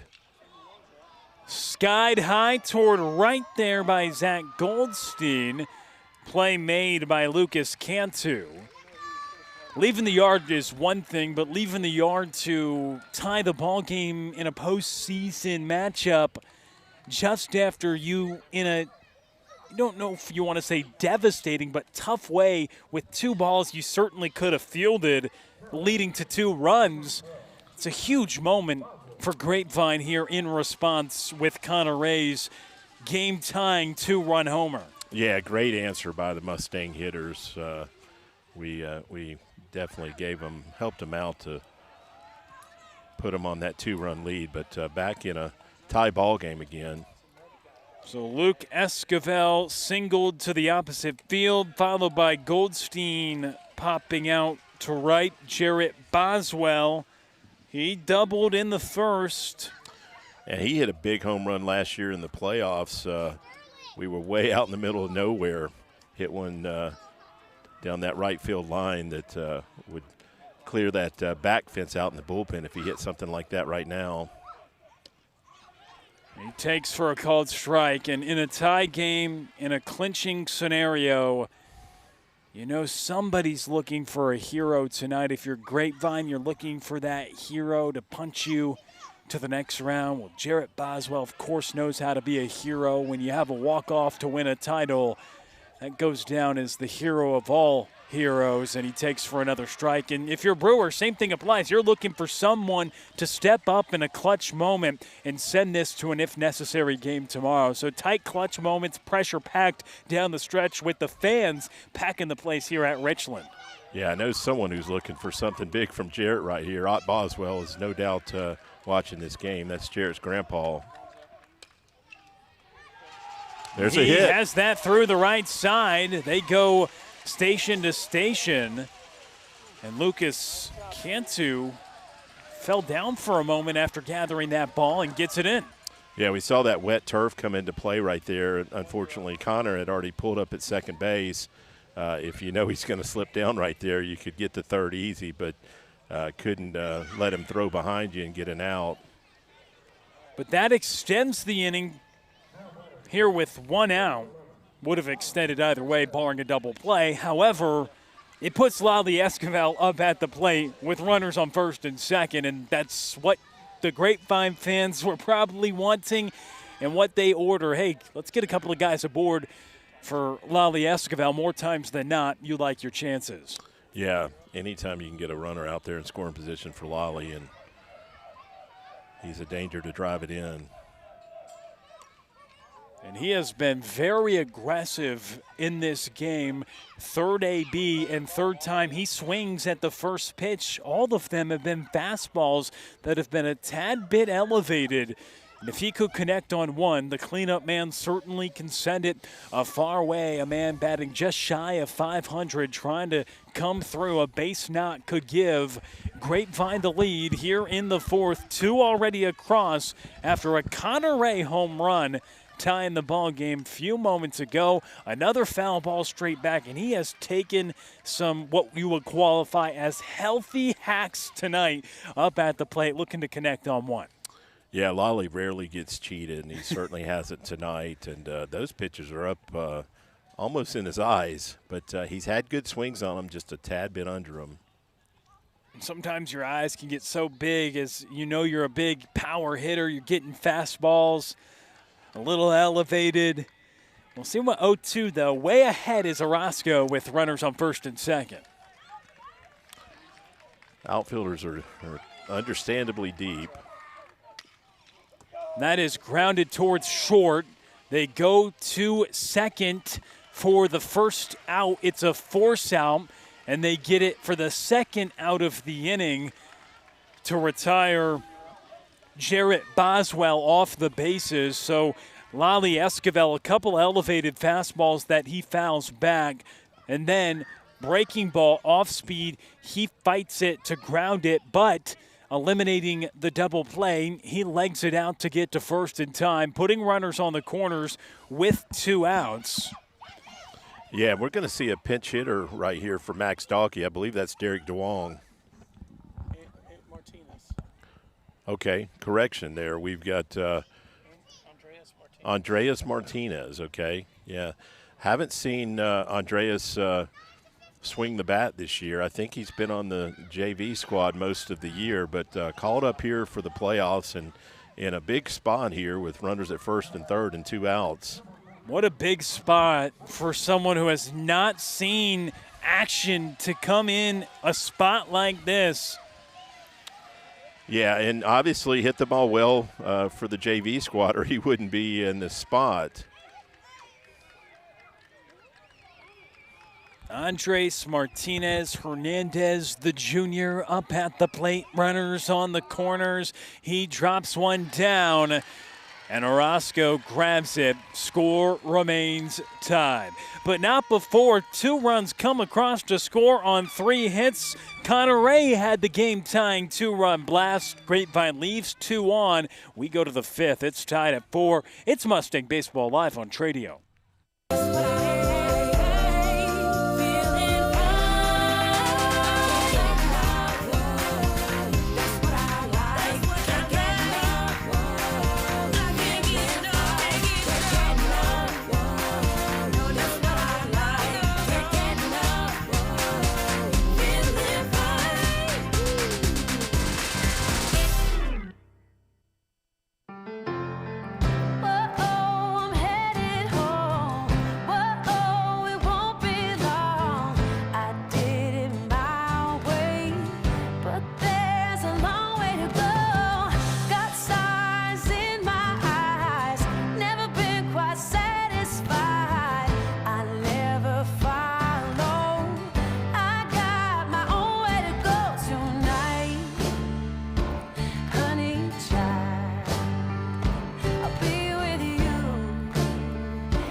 Alongside Jeff Knipper, I'm Will Connerly. Tie ball game as we move along to the 5th inning. Luke Esquivel out there and someone else out there behind the plate. Big development. We got Gianni back behind the plate catching. So obviously shook it off that pitch he took in the ribs earlier. And so you saw 1 inning of Max Dalkey behind the plate, right back to Gianni. That is interesting. Gianni, of course, we presumably reason that he took one up in the rib area, comes out, Dalkey in for an inning, and now he's back. Credit to him because obviously he was dealing with something that was uncomfortable, and he's trying to battle through it here in a tie ball game. And it's back to the top of the order on the other side for Brewer, Jesse Arasco at the plate. And it's worth mentioning that Gianni's spot in the order he didn't hit.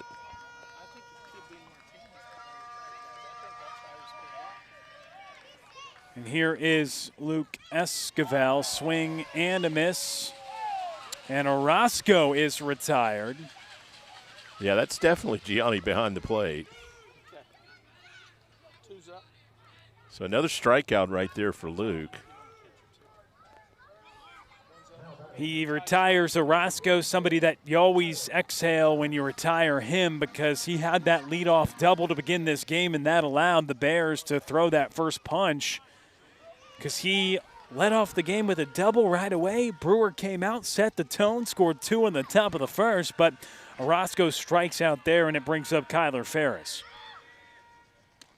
Swing and a miss. The lefty brings it on that fastball. Yeah, good fastball right there by Luke. But one thing I've noticed is Ferris must be right on top of that plate because he's taken several breaking pitches that look like strikes. He turns away from them, and we never get the call. Luke Esquivel working with a little bit more pace than maybe he did in between pitches. Over the first few innings, getting the sign and going. Kicking, delivering, and that is a ground ball. Connor Ray to first in time. Really nice play right there because Ferris got down the line quick, and Connor had to come get that on a dead sprint, throw on the run. Very solid defensive play.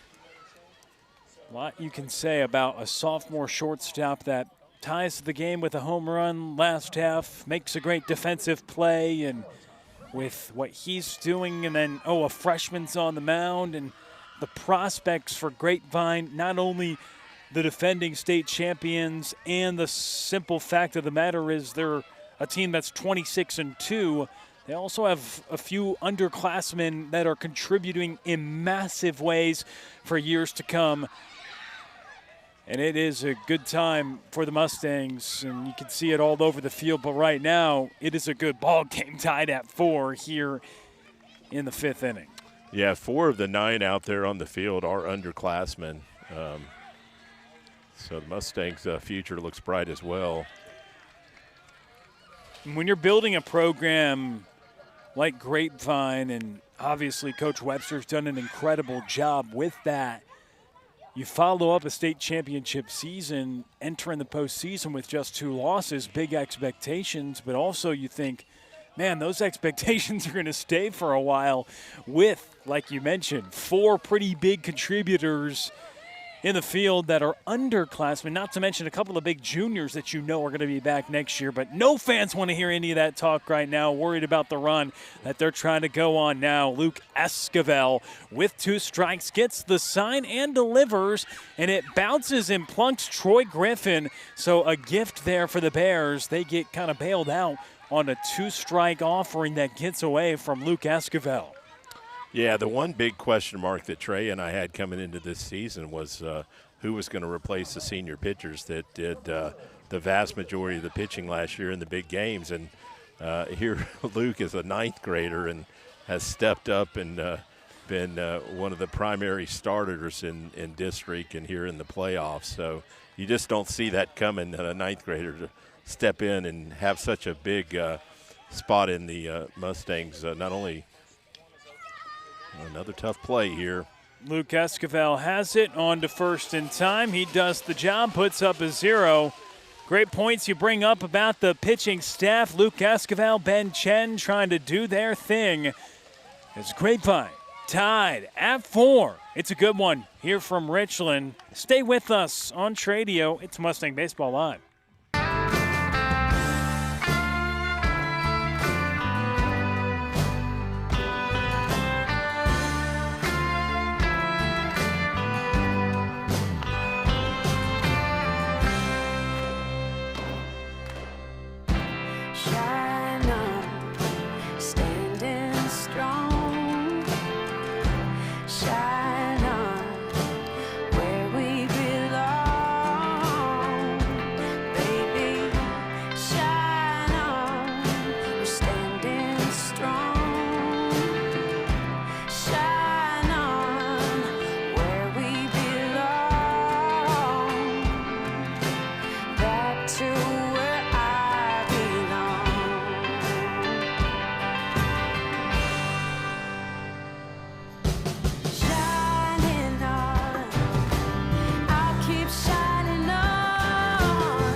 It's Mustang Baseball Live on Tradio alongside Jeff Knipper. I'm Will Connerly. Glad you're with us tonight.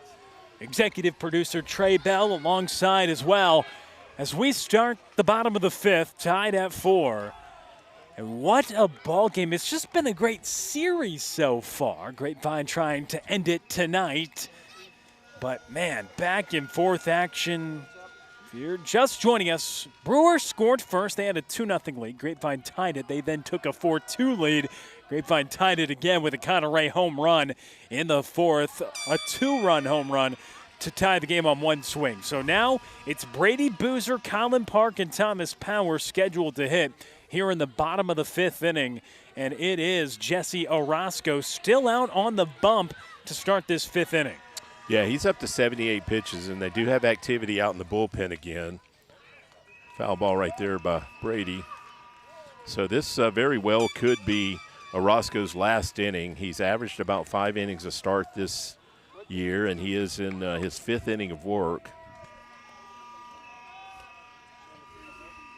5 innings is what he's trying to do, but Brady Boozer standing in his way to start his 5th inning of work. A man he surrendered 2 free passes to tonight.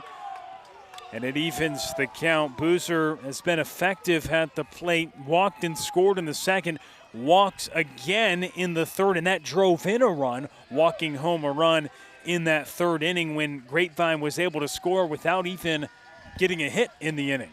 Right, yeah, 3 walks and a hit by pitch in that inning.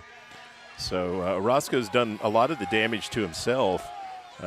Mustangs have 5 hits, but they also have 4 base on balls as well as 2 hit by pitches. So he's given us 6 free bases.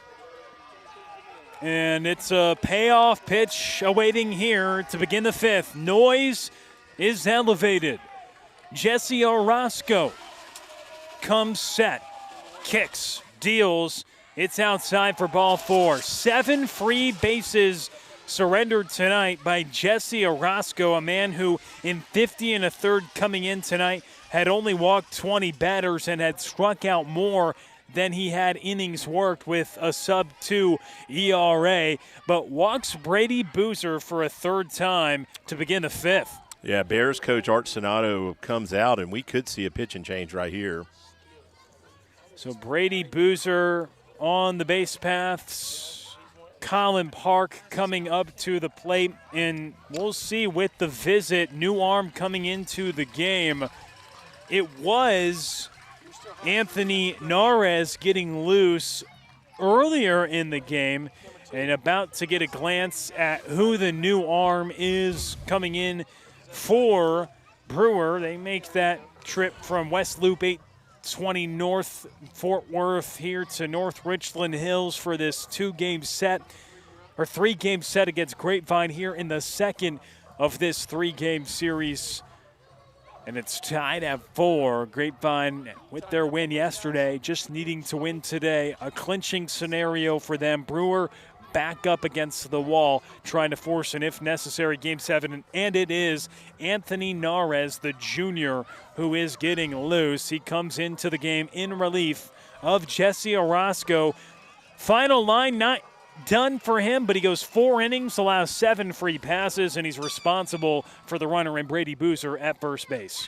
Correct, and Narez has some pretty good numbers on the season. He's pitched in 9 games. He's got a 1.07 ERA. He has 1 win and 2 saves, so has been one of their more effective pitchers out of the bullpen. He's a right-hander, looks like similar velocity to Arasco. Just saw a decent breaking pitch there he threw warming up. Back end arm that's been utilized this season. And 5th inning, you bring him in, high leverage spot in a tie game. Yeah, and their pitching, from at least statistically, looks like the strength of their team. They've got a team ERA of 2.51, which is pretty solid for high school pitching. And we saw it on display. Really forced Grapevine to work yesterday. And for all their pitching stats, it was interesting that they played a guy or pitched a guy to begin the series that hadn't pitched this year on varsity when we looked at their statistics. Yeah, that's still a head scratcher, and the fact that he's a senior does make me wonder if he was coming back from an injury of some type. My theory that he was coming off the JV squad doesn't add up because you don't have seniors on your JV squad.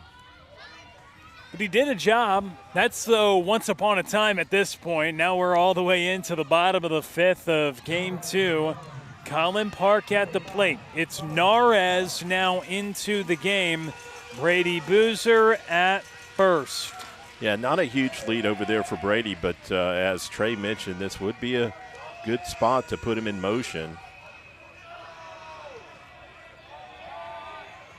Colin squares the bunt. Motion there. Low pitch down to second.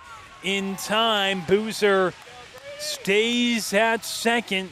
Worried about the slide a little bit with the slippery turf, but he gets into scoring position, and it is a ball. Colin Park had squared, but Boozer, as you talked about right before, Trey Bell called it. He steals. Trey called it, and I don't think Colin had any intent of bunting that ball. He was just trying to bring that bat across the catcher's eyesight, slow him down a bit coming out of his crouch, throwing to second. So good job getting Brady over to scoring position. Now I would expect a bunt here with Brady at second and nobody out. And the Bears are expecting a bunt also. And there comes the bunt. It is That's going to be a tough down. play. Tough play to be made. Yeah. It's an overthrow, and that allows Brady Boozer to score. Grapevine takes the lead, and here comes Colin Park. He gets to second. A critical error made by Brewer. It would have been a close play, as you mentioned at first, but they get the job done. A walk followed by a bunt scores a run, and Grapevine takes the lead. Yeah, excellent bunt right there by Colin. He runs really well and just a tough play to cover. You could see when I believe that was the pitcher that fielded that ball, but there was nobody on the base to throw to and got rid of it in a hurry, but it was an errant throw. And despite Brady Boozer not recording an at-bat yet tonight, he has scored twice and driven in a run. Yeah, that's a lot of production without an official at bat. 3 walks and 3 trips to the plate for Brady Boozer, and he just scored the go-ahead run on a Colin Park bunt. He drops it down, a tough play to be made, an overthrow after the fact. Boozer scores. Park now at second, and it brings up Thomas Powers, who played a big role in this game in the 4th inning in the top half defensively, but then he wrote some of those wrongs leading off the bottom half with a single, and then a few moments later, he was brought home by a Connor Ray 2-run shot, which tied the game, but Grapevine now leads for the first time tonight.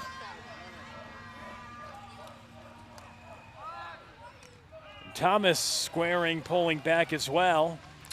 Yeah, I'm just reminded of the way the Rangers lost a game the other day in the 9th inning. A guy hits the ball, just a swinging bunt like that, an errant throw to first base. The guy goes to second. There's another errant throw.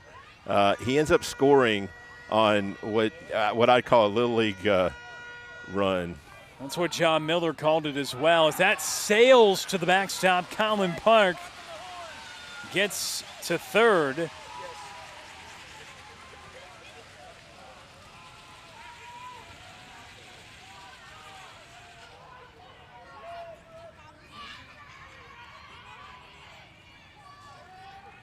But you're right, John Miller, San Francisco. He's one of their broadcasters. I think it was against the Giants. Yeah. And Elliot Ramos, he was the guy that had a swinging bunt that turned into a walk-off. Sour taste for any Ranger fans. It's been tough for them this season getting the bats going. But anyway, that was a Little League-esque play, and you were reminded of that because, well, that seemed like a more difficult play to make, honestly, but a similar situation where you got to go make the throw, and then they followed that for overthrow to first with another overthrow to third. Right. Yeah, we got a few raindrops here just to keep us on our toes.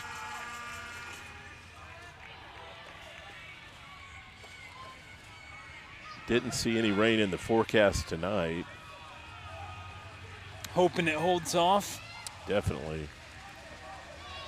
So again, we need contact right here, Thomas, with 2 strikes.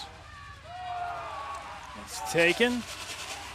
So Grapevine has turned the tide. They have the lead. Brady Boozer walks and comes across to score on a Colin Park bunt overthrow. Thomas did play to run earlier in a situation like this, but the Bears are up on the grass now. So they are going to try and cut that run down at the plate, preferably something to the outfield here if you can drive it out there. 90 feet away, trying to add on another run. There's a ground ball. It gets through past the diving Troy Griffin at third, and it's an RBI single for Thomas Powers. His second hit of the day. He's now driven in 2, and Grapevine leads by 2. Big hit right there by Thomas to bring the Mustang faithful to their feet and get those shakers rattling. Just a ball right down the line, hard hit, good 2-strike hitting right there. I think the goldfish is in full force. After the error he's committed, he's had back-to-back singles, and all, he's driven in 2 runs tonight. He has 2 hits, and the first 2 at-bats after the error that costed Grapevine a run, he's made up for it with back-to-back hits, and right there, driving in 1 to give him a 2-run lead. That's a great example of bouncing back. Definitely, and got Connor Ray at the plate. You know what he did last time? Right. 2-run shot to tie it at 4 at the time. He's really been swinging the bat well. You mentioned all those extra base hits coming into today, and pretty unique to have that out of the 9 spot. But one way to turn the lineup over is have a guy like Connor Ray. He hit 2 off the wall last week out at Arlington Heights, and I was going to say that when he's a senior, if not a junior, and gets a little stronger, those balls are going to clear the fence. But tonight, it did clear the fence. And that's dropped down. What another beauty. It's going to be another tough play. Not made at first. Connor Ray bunts for a single. Homers to tie the game in the 4th. A bunt single here in the 5th. And Grapevine continues to be in business. The first 4 have reached in the inning. So 2 on, nobody out, and it's back to the top of the order. Another excellent bunt by a Mustang right there. When you make that third baseman field that ball and you've got good speed like Colin Park and Connor Ray do, it's just a very tough out, and that's just a bunt base hit right there. So Luke Esquivel set to hit. It was Jesse Arasco who started the inning on the mound, the senior. He comes out. Anthony Narez comes in. Brady Boozer started it off with a walk. He's drawn free passes in all his trips tonight. Then a Colin Park bunt that was overthrown allowed Boozer to score. Thomas Powers then drives in Park on a single, and Connor Ray, who's now at first, just bunted for a single, and it brings up Luke Esquivel. Yeah, Mustangs are showing they can just come at you in a lot of different ways offensively.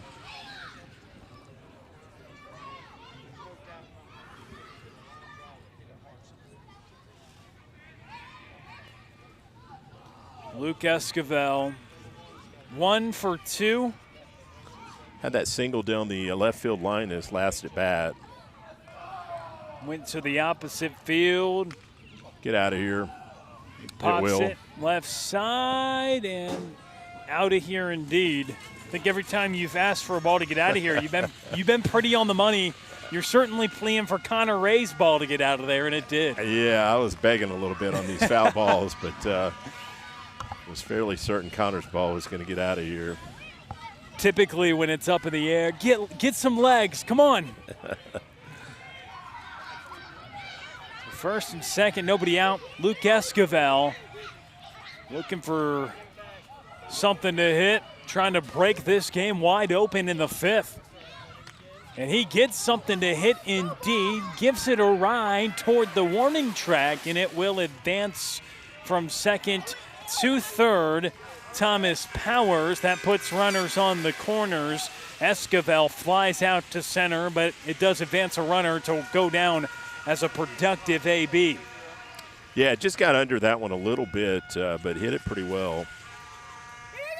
So Zach Goldstein hits with runners on the corner, still a runner 90 feet away with just one out. A good chance to produce another run and try to get that third insurance run as you get to the back half of this ball game. And you wonder as well, at least from the mound perspective, how Grapevine wants to navigate getting the final 6 outs. Well, it's another first and third play. We might see a break from first to try and draw that throw to second. We've done that twice so far in the series and scored a run both times.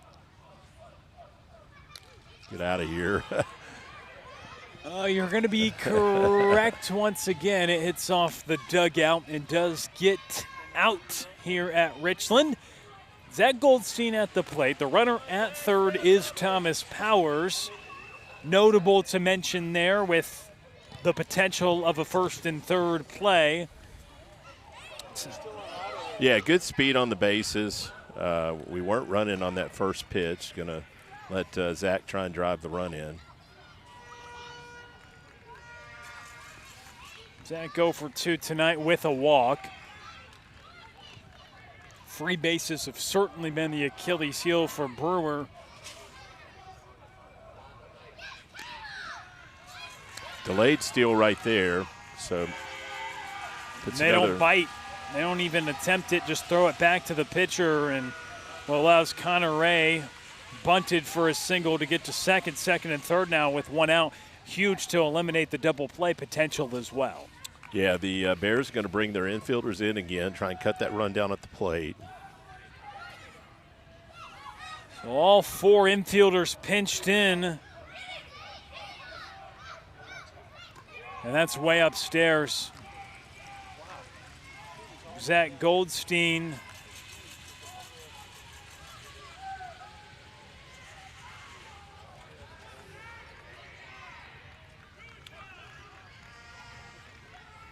Yeah, Connor is getting a very healthy lead out there at second base. So any single to the outfield should be 2 runs. Zach's going to get a timeout right here. Zach Goldstein at the plate. Second and third.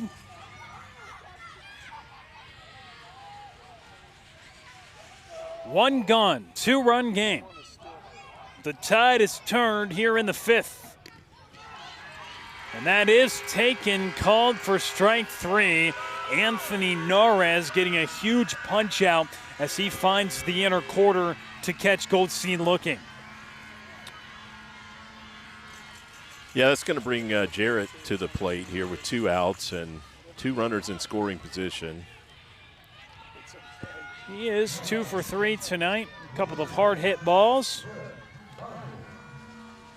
Had the double, had a single in the 4th. He flew out to left in the 3rd. Yeah, definitely seems to be seeing the ball well. I like this matchup for Jarrett. And the first low and outside. Another good block by the catcher back there. He's made a couple of those to keep us at third base tonight.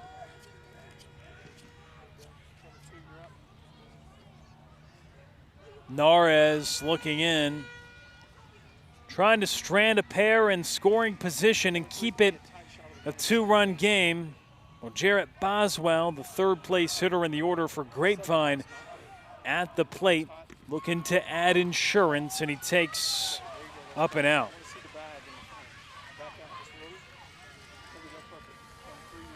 Two-0 count right here. Get something you like, Jarrett, and drive it.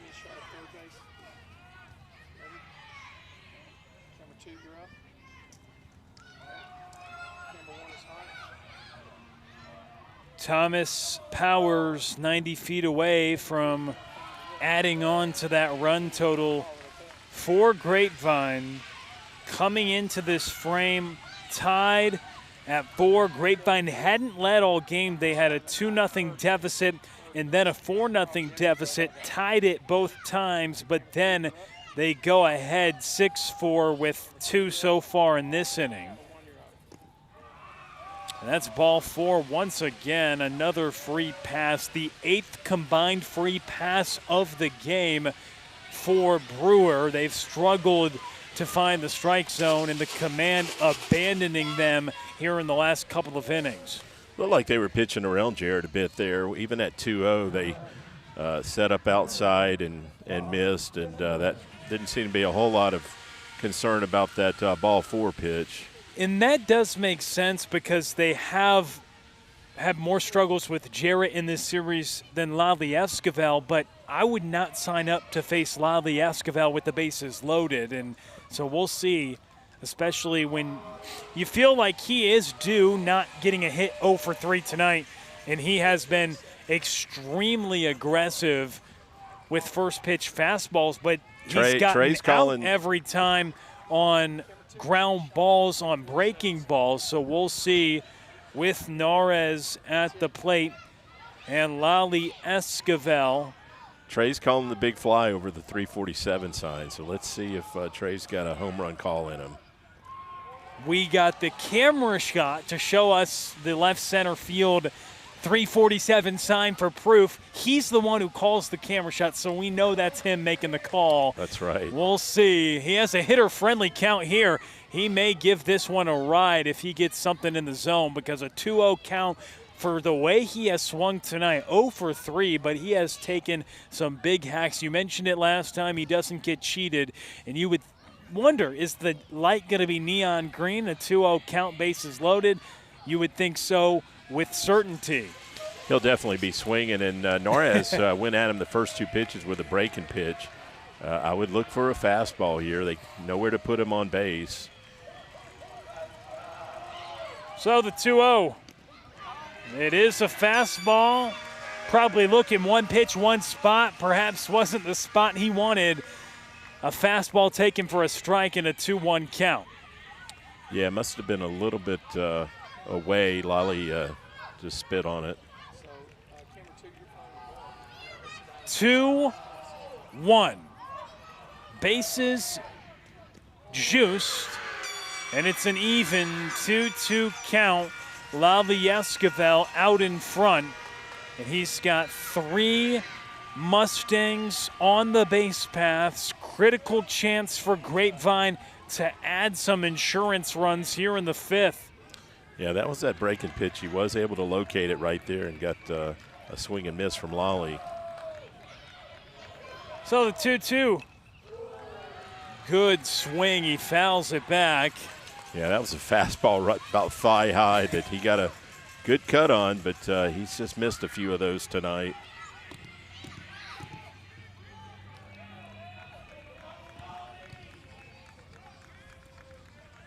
Wasn't necessarily the traditional 2-strike approach right there. He was letting it eat, and we'll see if he does it again. 2 balls, 2 strikes with the bases loaded. A swing and a miss. Narez goes to the breaking ball, and he has Lale Esquivel off balance for strike 3. So Trey Bell's prediction doesn't come to fruition, but Grapevine takes a 2-run lead as we continue on here from Richland.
Have we changed at all from the start? Do you feel at home in my arms? Will you?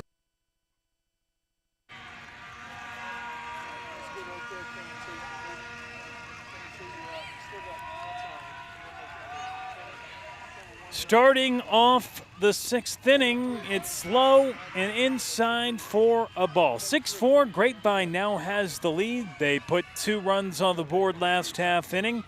And now Tanner Pierce will lead things off here in the 6th. It's Luke Esquivel, the southpaw, still out there. And it's Jeff Knipper alongside us on the call. I'm Will Connerly. Yeah, Luke's at 73 pitches, so not a bad pitch count through 5 innings.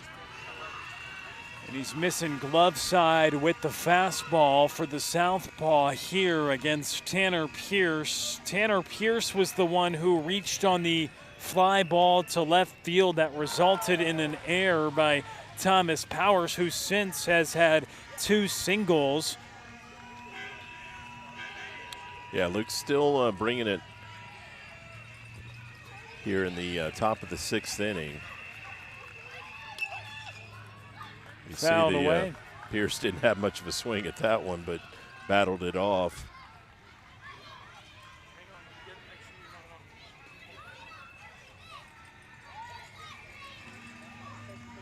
So Lale Esquivel out of the wine. He lets the breaking ball fly, and it's a pop fly to second. Colin Park makes the catch, 1 gone. Yeah, it'd be great to have a really quick inning here with not a lot of pitches thrown, because that would mean Luke it would most likely come back out in the 7th inning. We've got no activity in the Mustang bullpen, and there is someone getting hot out there in the Bears bullpen. And at this point in the ball game, Jeff, too, you just indicated you start counting down, right? The outs needed, right? 2 this inning, 3 next frame, trying to find a way to navigate. And David Ellington, he grabs a bat, pinch hitting. He made a big impact in yesterday's game with some good at-bats. Yeah, that's where I was headed. This is definitely a pinch hitter.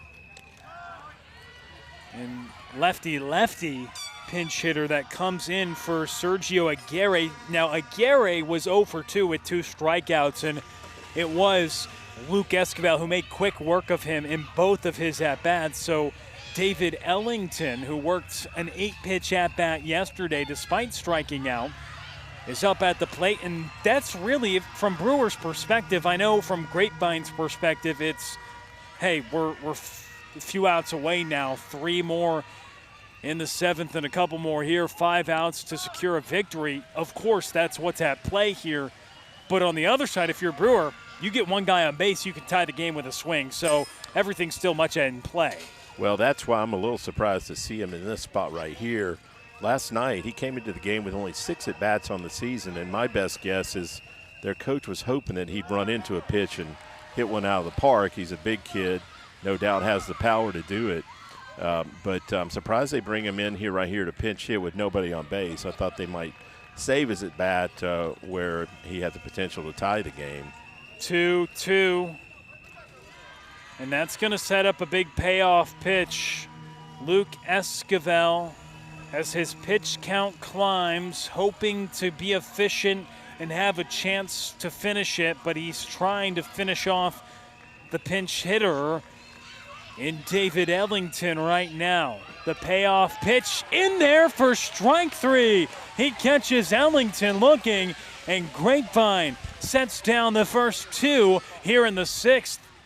Yeah, Ellington had taken a step towards first base thinking that was not a strike, but Luke gets the call, and he's only walked 1 batter tonight, so great job by Luke throwing strikes tonight. So Colton Plemons, the DH, he had an RBI single in the 4th, which at the time, it gave Brewer a 2-run lead at 4-2 in the 4th inning. And so you look at overcoming a 2-run deficit against Arlington Heights to finish the regular season. They've overcome a 2-run deficit on 2 different occasions in this game, or at least matched it down 2-0. They respond, down 4-2. They respond, and then add on to go up 2 themselves here. Swing and a miss. So yeah, the Mustangs have now scored in the last 4 innings, so marking every inning, definitely a great way to be successful.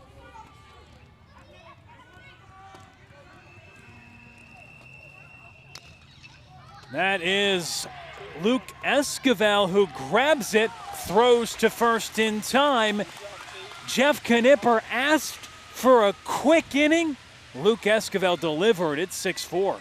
Yeah, that was a 10-pitch inning, so great job right there, Luke. We got a 6-4 ball game here headed to the bottom of the 6th inning. You're watching Mustang Baseball live on Tradio. Surrender your heart. I give myself time and time, still I can't be sure what's on your mind until you surrender your heart. Do you feel at home in my arms? Do you wish for love on a falling star? Will you surrender your heart? Will you surrender your heart?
Mustang Baseball live here on Tradio. I'm glad you're joining us on the YouTube stream tonight. Hopefully it's been an entertaining one so far. It's been an entertaining game. Grapevines overcome and battle back from 2 separate 2-run deficits. Now they have a 6-4 lead, and they hit here in the bottom of the 6th, trying to, of course, we go back to that well, get some insurance and perhaps some better insurance. Up by 2 right now, and hoping that Luke Esquivel, who had that 10-pitch inning as we talked about tagging out to break, hopefully he's the one who can go finish it from Grapevine's perspective in the 7th. Yeah, last night entering the 6th inning, the Mustangs only had a 1-run lead. That's in the air. Zach, it is popped up and caught. There to make the catch is Squires. Yeah, that was Gianni at the plate, so good to see that he felt good enough to swing the bat and actually had a good swing, just got under it. But yes. I was going to say Narez is out on the hill again for the Bears. We saw some activity out in the pen. There's still some movement out there, but Narez is back out on the hill here in the bottom of the 6th inning. You see a couple of Mustangs running down to the bullpen. Interesting, it's Lale Esquivel that's making his way down to the pen. He's the one who closed out the game throwing the final 2 frames yesterday, did it and did a good job. So you wonder if they're planning to enter him or just have him ready in case. We'll see. But it's Luke Esquivel, the pitcher of record right now. Lale just went to the pen, walked right by us, so something to keep an eye on as that is lifted again towards center field. Brady Boozer doesn't walk for the first time tonight, but he flies out.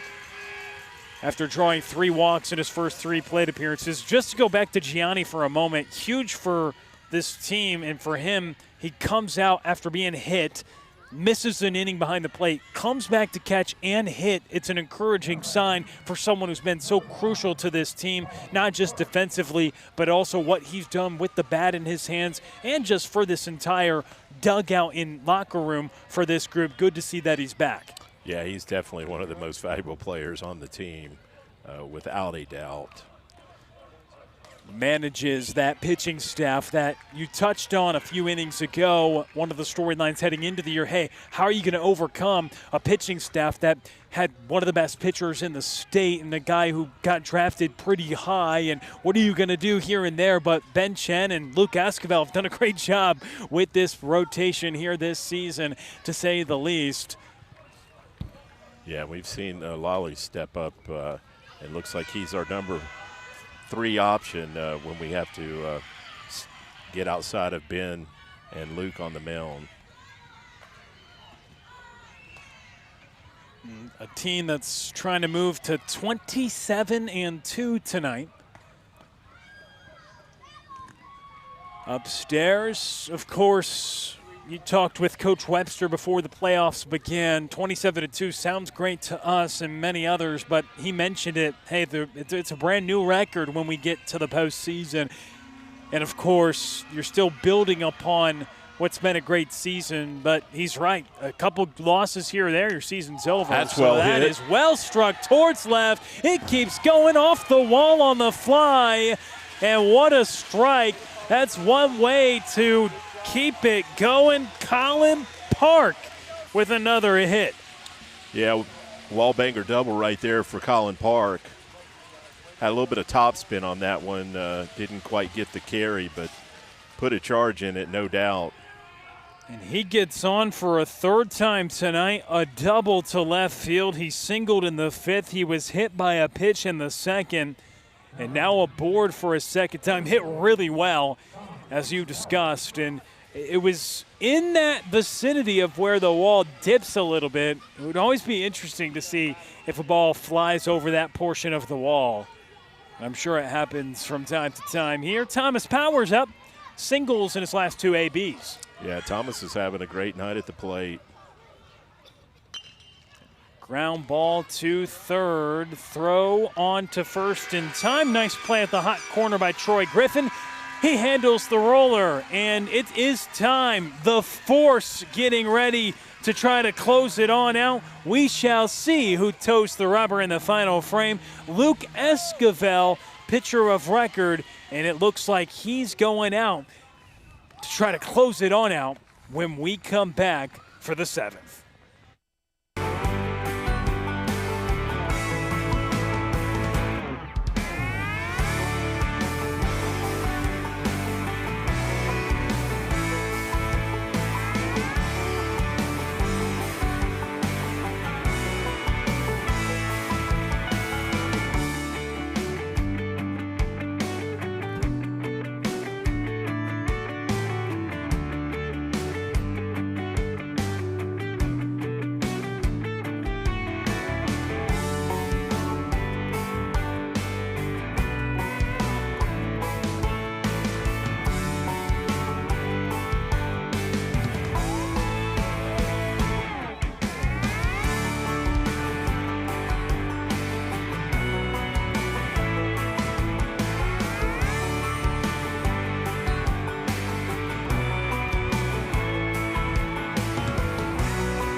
Noticed Lale gave Luke a few words of encouragement right there. Said, don't make me come in and finish what you started. That is great to see from the 2 brothers. Lale at 3rd, Luke Esquivel over on the hill, and he tries to get one over to begin this top of the 7th inning. Luke Esquivel trying to close it out. Grapevine 3 outs away from round 2. and he misfires there. It is 8, 9, and 1 scheduled to hit in the order for Brewer. We looked at Luke's pitch count starting the inning. He was right at 87 pitches, so I expect he'll get at least 10 to 15 pitches to try and finish out this game. He could throw more than that, but we haven't really seen him stretched over usually 95 to 100 pitches. It is the playoffs, so sometimes in the playoffs you ask a guy to do a little bit more than usual. And that hits off the glove of Corral back behind the plate, which we've documented tonight. He missed 1 inning behind the dish, but it's Matthew McGinnis at the plate. 2 balls, 2 strikes. The freshman Luke Esquivel trying to finish what he started.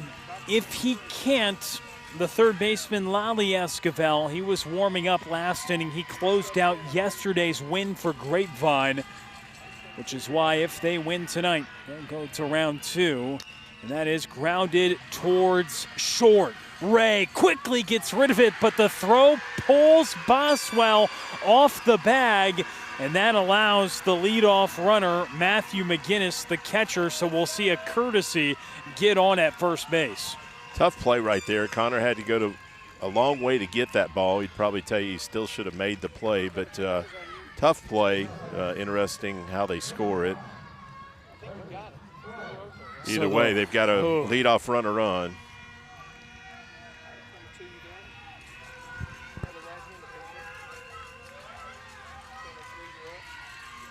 So the leadoff runner gets aboard. And now trying to square to bunt. It scoots away from Corral, goes all the way to the backstop. Makes me wonder if there's a bit of a lighting issue. Our catchers have at times had trouble gloving balls that normally you would expect them to hold on to. That pitch was down, but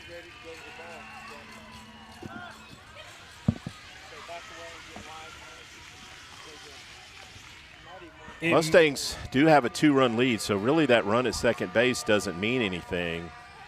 We just need to keep that tying run off base. Braden Squires representing that tying run at the plate. A 2-strike count. Misses outside.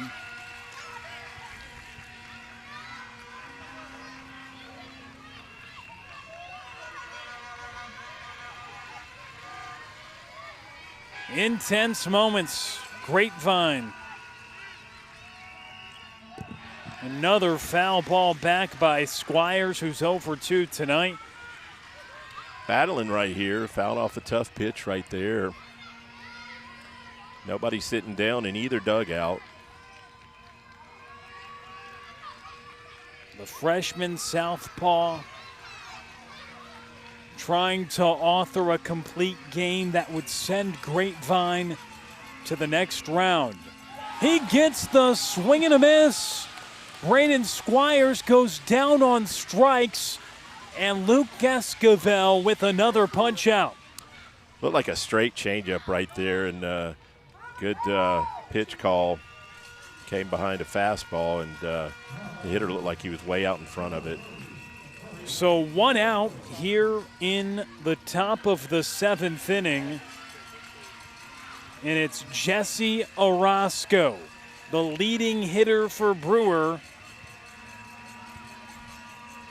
And the leadoff man who started the game tonight on the mound. He takes the first outside. He led off the game with a double, came across to score. Brewer had 2 separate 2-run leads that quickly evaporated tonight.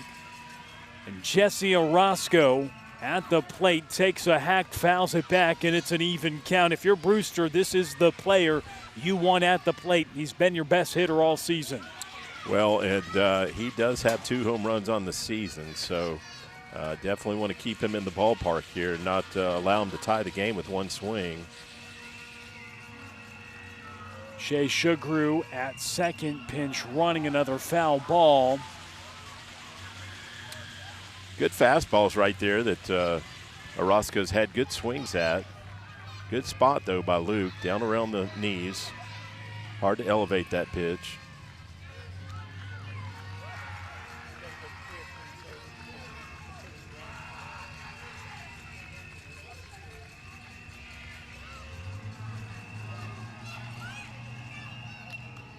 Another foul ball. Intense at bat, atmosphere as heavy as it gets. Yeah, Roscoe is definitely a tough out, and he's proved that tonight.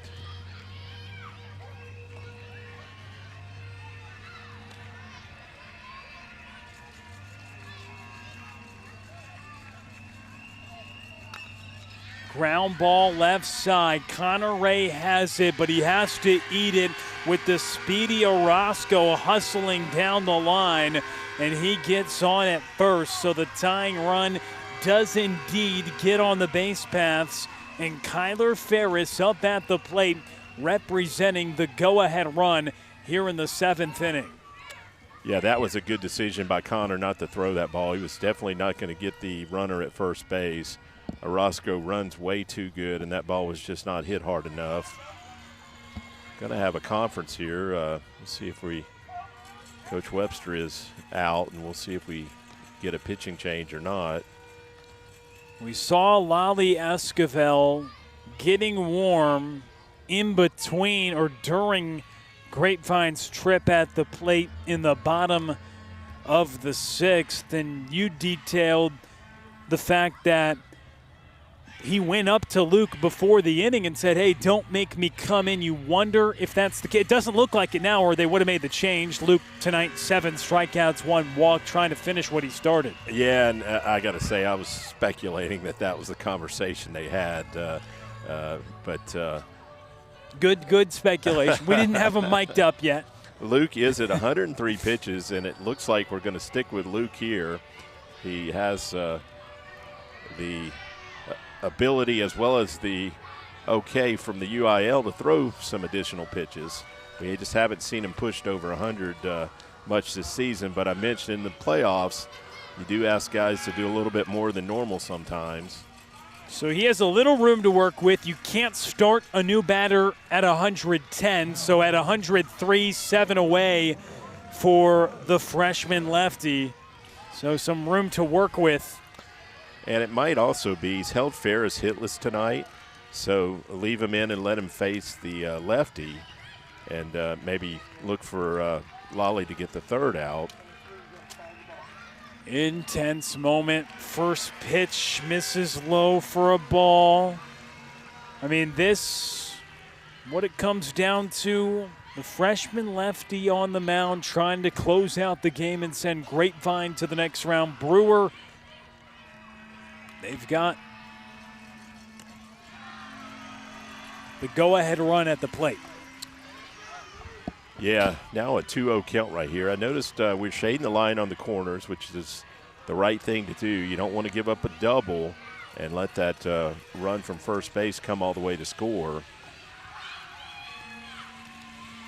Ferris 0 for 2 this evening. He takes one up and in. He walked in the first and came across to score, and he potentially is looking to draw another walk here ahead in the count. Yeah, don't look for him to swing here 3-0 in this spot. He doesn't. It gets away from Luke Esquivel, and you suspect that they would make a change here. You don't know. They just had a visit. Interesting decision with Troy Griffin coming to the plate, who's been on twice tonight. Luke Esquivel on the hill. The tying run in scoring position here in the top of the 7th inning. and it is going to be a decision. Coach Webster will exit Luke Esquivel, and we presume, and it is confirmed, that Lale Esquivel, who shut the door yesterday, he'll try to do the same. 2 outs to get, but there's no more difficult situation to come in than with the bases loaded. He's trying to protect a 2-run lead, and he's doing it against a team that their season is on the line.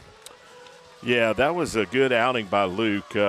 He had some tough luck at times. They only had 2 earned runs, so we had a defensive miscue that accounted for a couple of runs. That's why he was charged with 2 earned runs, but he went 6 1/3 innings, gave up 5 hits, had 7 strikeouts. It's obvious any time that Lale is going to the mound because he trades his blue glove for, it looks like a smaller red glove on the pitching mound. And then we've got the defensive change. We got Colin sliding over from second base to third base, and Will Newton coming in to play second base. We saw the same move last night when Lale came in the 6th inning to get the last 6 outs. So another big spot right here for Lale, and he answered the call last night, and look for him to do it again tonight. Grapevine trying to move on to the second round as they've started their quest for a second straight state championship, trying to move to 27-2, but Brewer standing in their way. They've loaded the bases here in the 7th inning. Grapevine, well, they trailed twice in this game by 2 runs. Brewer scored 2 in the first. Grapevine answered. They chipped away. They found a way to get offense going, and they certainly took advantage of some free passes. Ironically, that is what has certainly aided the bases being juiced here in this inning for Brewer at the plate.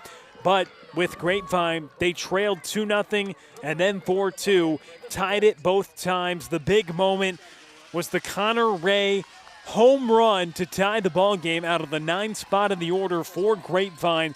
A half inning after an error allowed runs to score for Brewer. They continued to add on. They carry a 2-run lead here into the 7th. And as we begin and continue this 7th inning of action, Lale Esquivel now on the mound trying to close it out for a second straight day. Doing it here against the 3rd place hitter in the order in Troy Griffin.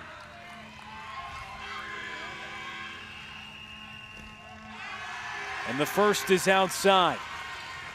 Yeah, Griffin is 1 for 2 on the night with a RBI. I believe that was that bloop down the right field line that fell in the 1st inning to score their first run. He also reached on a hit by pitch in the 5th inning. And the first 2 out of the zone. So Lale Esquivel, bases loaded in a pressure-packed moment here in the postseason. Grapevine trying to advance. Brewer season on the line. They're trying to extend it. A swing and a miss after the first 2 were out of the zone. Good fastball right there to get a strike. A little surprised they weren't taking in that spot with the new guy coming in to pitch. And that's lifted towards left field. It hits down. 1 run comes across to score. Here comes another. They pump the brakes. And it is a tie ball game. Troy Griffin, the 3rd place hitter in the order, nods it at 6 with a double to left field here in the 7th. Yeah, huge hit right there by Griffin. Luke made a good attempt on it, but that ball was just hit too hard and diving quick. Hopefully Luke's not hurt right there. A little slow getting back to his position. So, yeah, we got a tie ball game again. This has been back and forth all night. And Bears still threatening here with runners at 2nd and 3rd and only 1 out. And the man who hit a towering home run over right field's wall yesterday digs in here in the 7th. So Mustangs are going to be on the grass all around the infield, trying to cut that runoff at the plate. Taken outside, runners on second and third. Kyler Ferris, the runner at third, representing the go-ahead run after Troy Griffin's 2 RBI double ties it up. That's taken for a strike. So the game was tied at 2. The game was tied at 4. The game tied once again at 6-6 in what has been an incredible second game of this first-round playoff series with Brewer and Grapevine. What a block by Gianni Corral. That saves a run right there. No doubt. That was a great block. He had to go into that left-handed batter's box and get a chest on that one hop.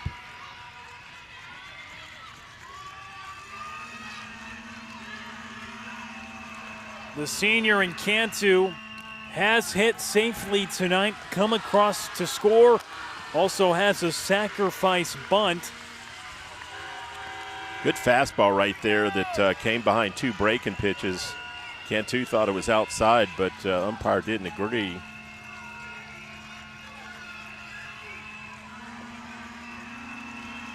The 2-2. Breaking ball, strike 3. Lale Esquivel goes to the curve to get the strikeout, and there's 2 outs. Huge strikeout right there. I felt like Cantu said something to the umpires on his way back to the dugout, but just a really good breaking pitch right there by Lale.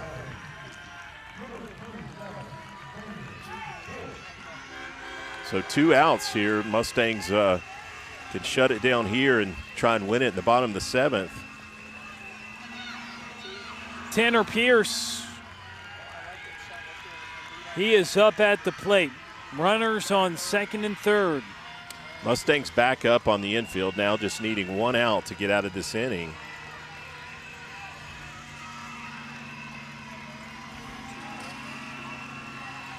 Coming into this frame with a 2-run lead.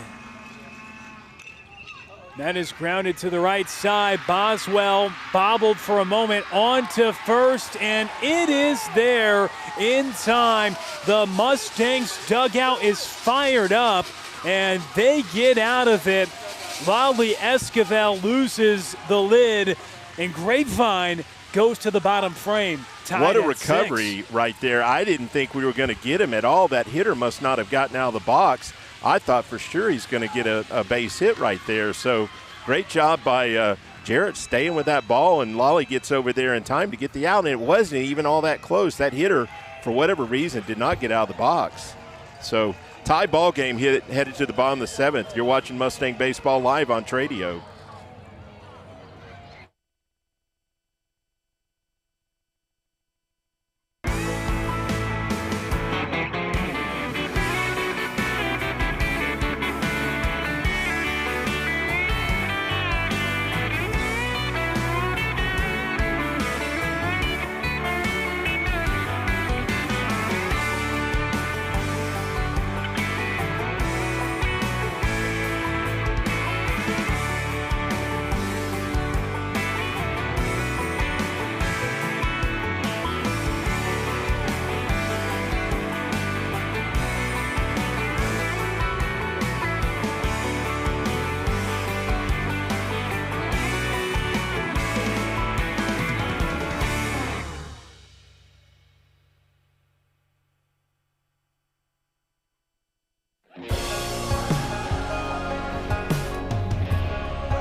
We start the bottom of the 7th inning. 1 swing can end it.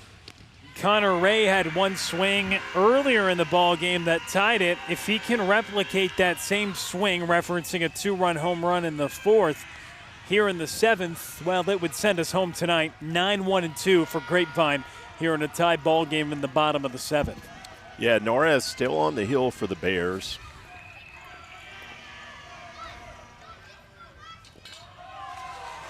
Low and in to tie it, or to even the count at 1-1. The game gets tied because Troy Griffin, the third baseman, has a 2-RBI double with the bases loaded. And that's why this game's continued to the bottom of the 7th. Yeah, big hit right there for Griffin.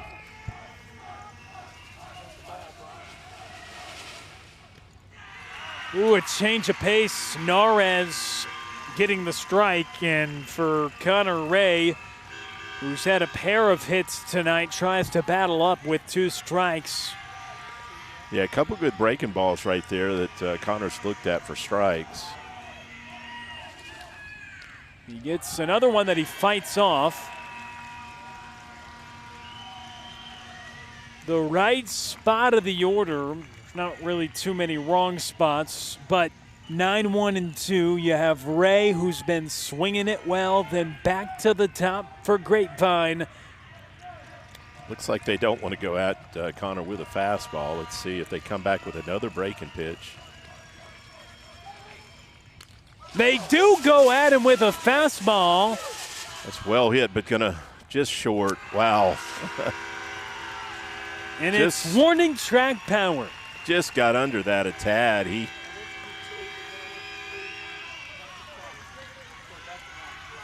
Right fielder caught that one right up against the wall where that wall comes down in front of the bullpen. I mean, right in the direction, right field where he let one fly over the wall. Yeah, the one he hit earlier was a little closer to the light pole, but just got under that one a bit. So Luke Esquivel, big hack, swing and a miss, strike 1.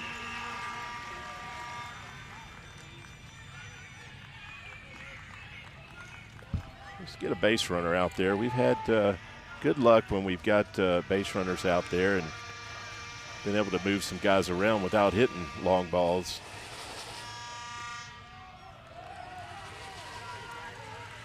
Long balls, always fun to get and see, like Connor Ray, but in this instance, just getting a runner aboard. That is all they need to create some pressure here in the bottom of the 7th. Brewer changing the pace. The string is pulled right there by Narez with a beautiful looking changeup to have Luke Esquivel out in front. Yeah, it looks timing's off just a tad right now, but getting a steady diet of breaking pitches from Narez, that seems to be his mojo.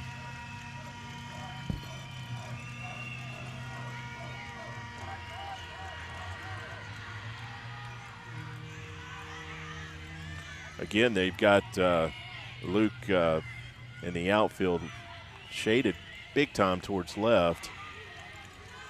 If he happened to hit one down that right field line, it'd probably be a triple.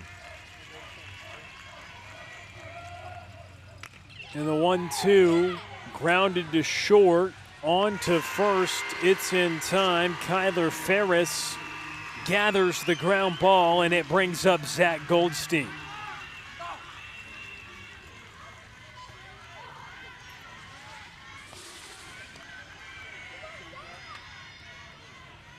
Luke hit that ball hard, but right at the shortstop, who made a good play. The Bears have been strong defensively tonight. They had that one bunt where they threw that ball away, but other than that, they played solid in the field.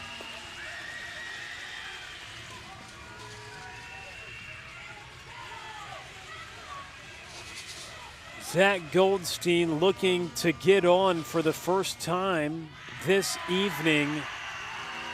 The breaking ball, though, for Narez looking good as he again places it in the strike zone to get ahead. Here against Zach Goldstein. Next one misses outside. Jarrett Boswell, who's certainly known for authoring walk-offs, well, he's waiting on deck. Yeah, would love to get his bat to the plate in this inning. You really just have to sit on the breaking pitch because that's about all Narez is throwing.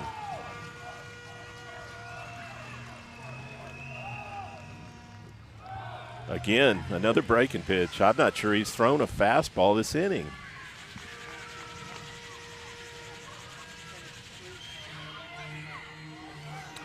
Whatever he's done, though, it has been effective for him on the season. He's sitting at a 1.0 ERA in 9 appearances.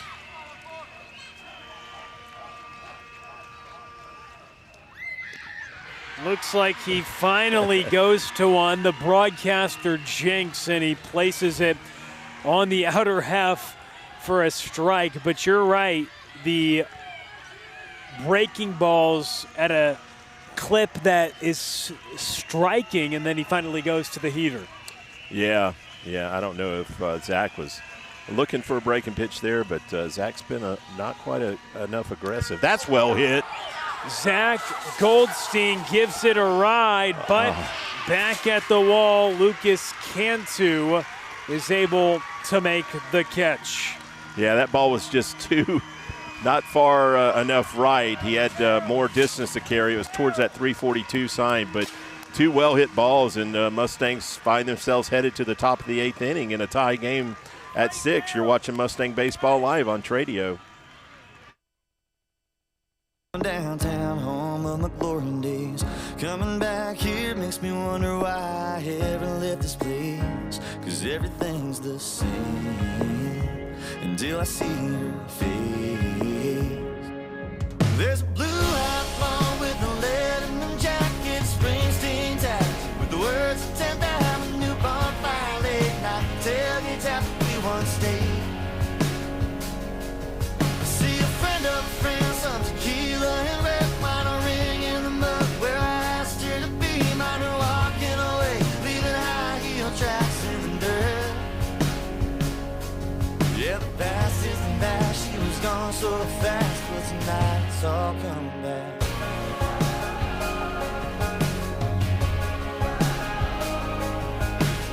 Seems like the only thing that changes round here are the words on the marquee, blinking no vacancy. So when I drove down Main Street, every late night memory rolled right over me. Like when I first saw her face, and my whole world changed. With a blue outlaw with a Letterman jacket, Springsteen ties, with the words of 10th Avenue, bonfire, late night, tailgates after we once stayed. I see a friend of a friend, some tequila and red wine, a ring in the mud where I asked her to be mine. Her walking away, leaving high heel tracks in the dirt. Yeah, the past is the past, she was gone so fast, but tonight it's all coming back. Well, this ball game has turned into a great one. It's been tied on 3 separate occasions at 2-2, 4-4, 6-6 as we start extra innings. Lale Esquivel on the mound. He came in the 7th with the bases loaded, and it was a Troy Griffin 2-RBI double that tied the game in the 7th, and why we're here in extra innings now. Yeah, we mentioned last night's game was certainly much closer than the final score, and the Bears have come out tonight and proven that they are up to the challenge. Swing and a miss.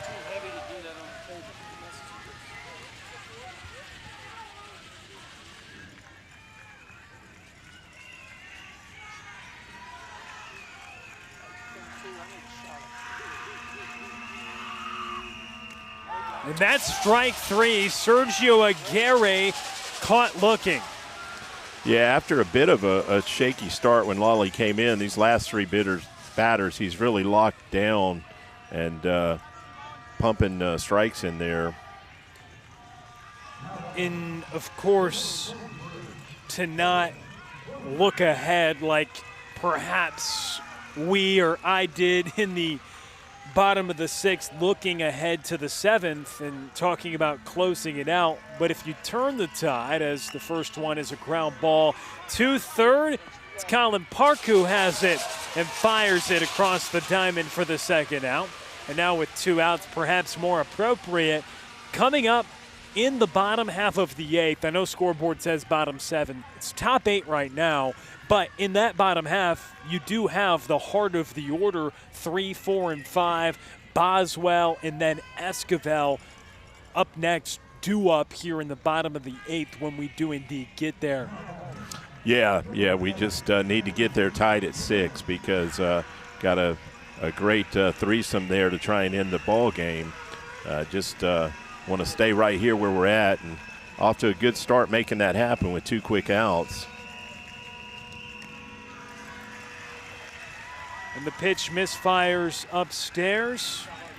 90-91 for the right-hander, pumping not just some strikes, but pumping some serious Chad right now, 90-91. You can see he's blowing it past. Well, these last 2 pitches, he's lost that hat, and we've seen that's when he really goes max effort. He seems to lose that hat, and that's exactly what's happened on the last 2 pitches. And keep in mind, Lale got 6 outs last night, so not too much to ask, but to come in back-to-back days in high-pressure spots, certainly probably as mentally taxing as physically taxing. Matthew McGinnis at the plate. Lale Esquivel on the mound, trying to send Grapevine to the bottom of the 8th. Tied at 6. They've got the heart of the order coming up. 3, 4, and 5 scheduled up. Lale Esquivel at the plate. Next inning, he'll get there, due up second, but right now, trying to close it out. He kicks, deals, lets one fly, and it's in there. Oh, should be a full count. Full count now. Yeah, the scoreboard's not correct, but should be a full count.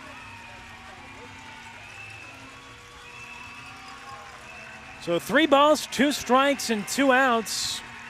And the pitch. There it is. It's in there for strike 3. Lale Esquivel pumping the heat. And now he and Grapevine due up as we go to the bottom of the 8th. Heart of the order coming up for Grapevine.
Welcome back here on Tradio.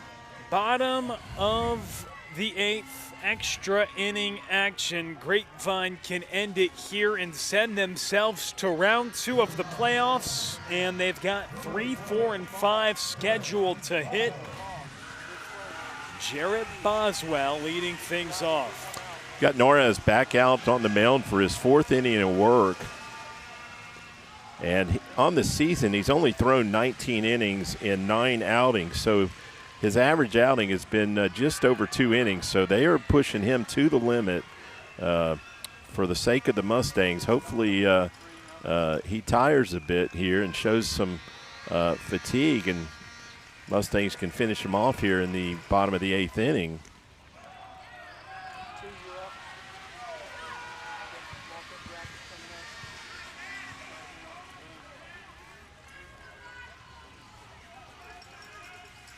He has shown ability to get strikeouts. He's got 30 strikeouts in only 19 innings of work.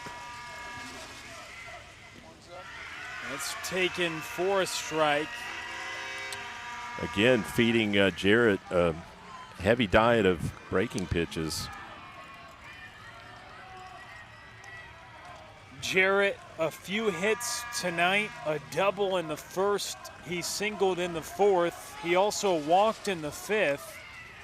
And he fouls it away, hitting in the bottom of the 8th. So he's been on 3 separate occasions tonight, and he has 2 extra base hits so far in this series. That would prove to be huge if he could get in scoring position for Lale Esquivel, who's waiting on deck.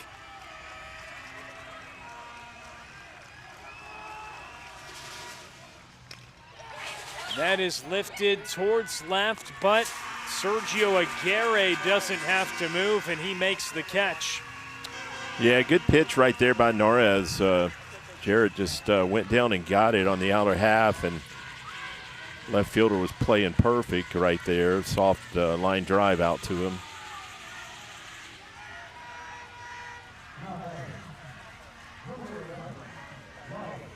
Well, one way to break out of an 0 for 4 would be a hero, and that's what Lale Esquivel has a chance to do.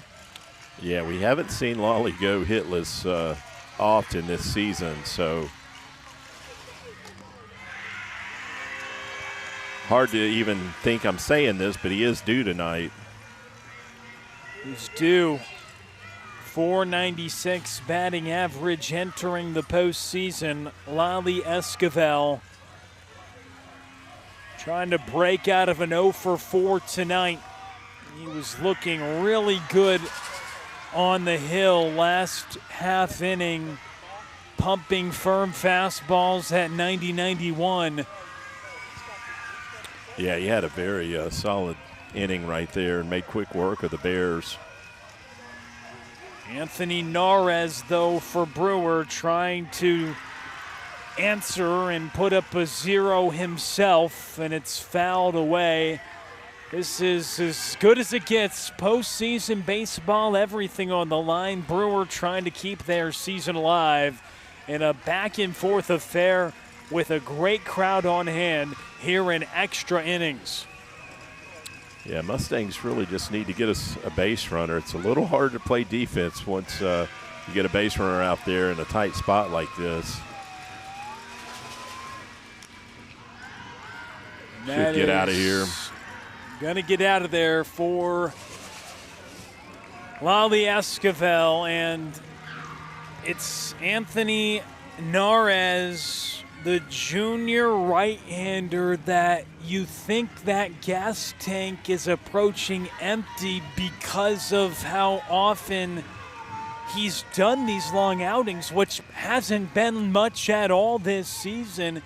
He hasn't gone a ton in terms of distance. He's been utilized as a back-end reliever, but he was called upon in a big spot in the 5th inning, and he's still continuing in high leverage, pitch after pitch after pitch.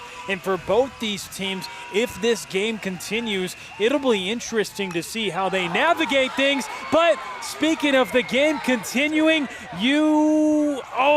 just caught at the wall. Lale Esquivel Oh, man, he tried to send us home there, Jeff. Yeah, just another ball that he got underneath. I don't know what the umpires are talking about here. Very interesting. They all get together. Did you see it? Just a fly out to left, right? I don't know what they're discussing.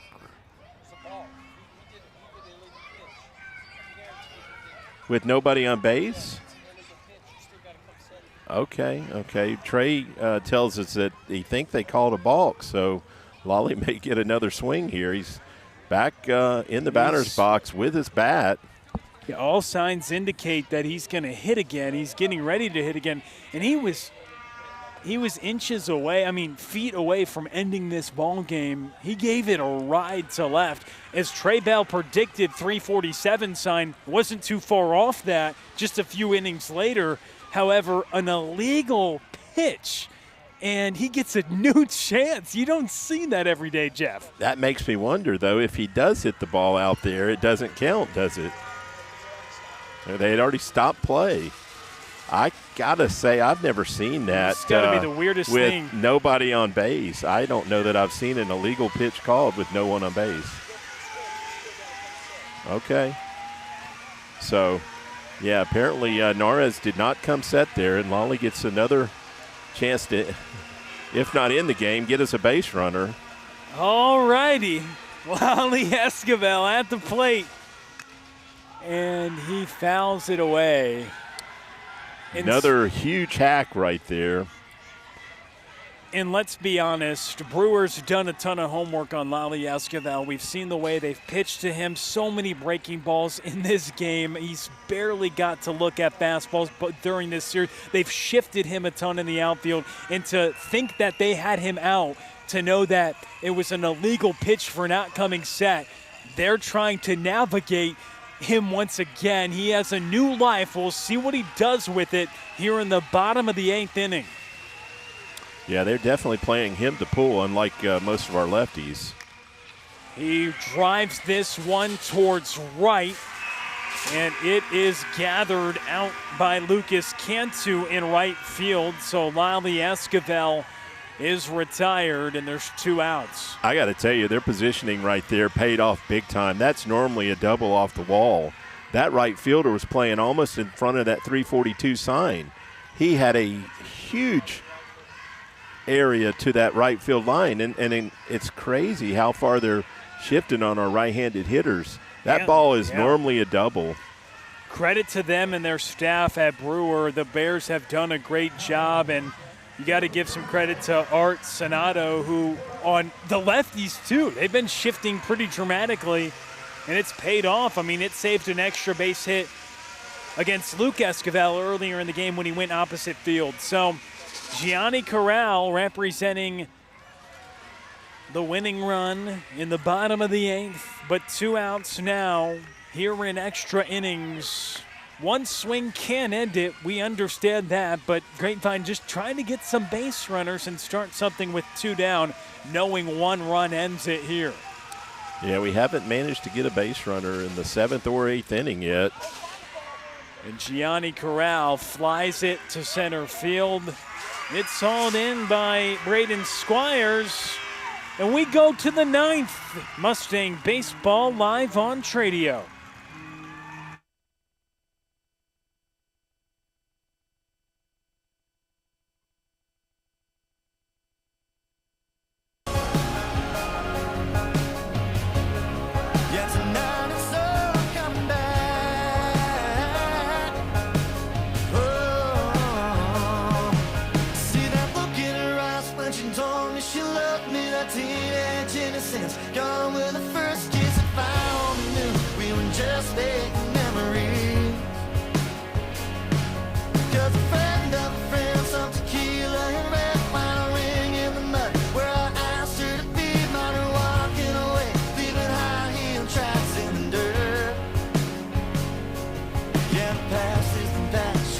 So fast, but tonight it's all coming back. Tonight it's all coming back.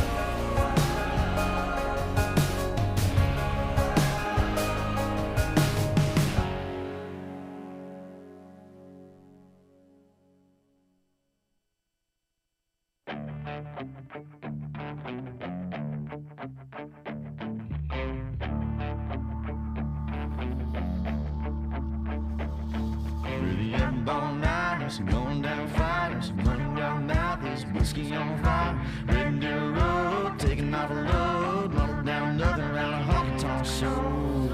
Going all in, going down strong. Never know what we're gonna do, I tell you the truth. Wild cards, got wild hearts. Giving you straight or holding at the bottom. Keep 'em up your sleeve and play 'em when you got 'em. If you're going all in, better go.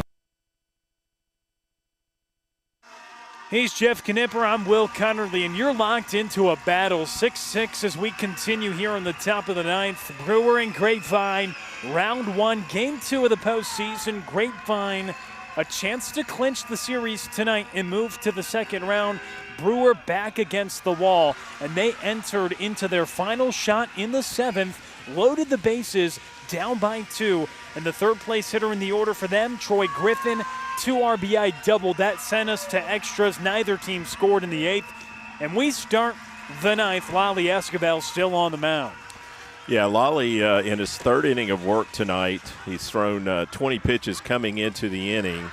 Look at last night's box score. He had 31 pitches last night. So that's now he's thrown about 55 pitches here in 24 hours. 9-1-2 as well up in the order for Brewer, so you're going to see Jesse Arasco. He's waiting on deck. It's Braden Squires right now, the center fielder. Yeah, definitely would like to face Arasco with nobody on base.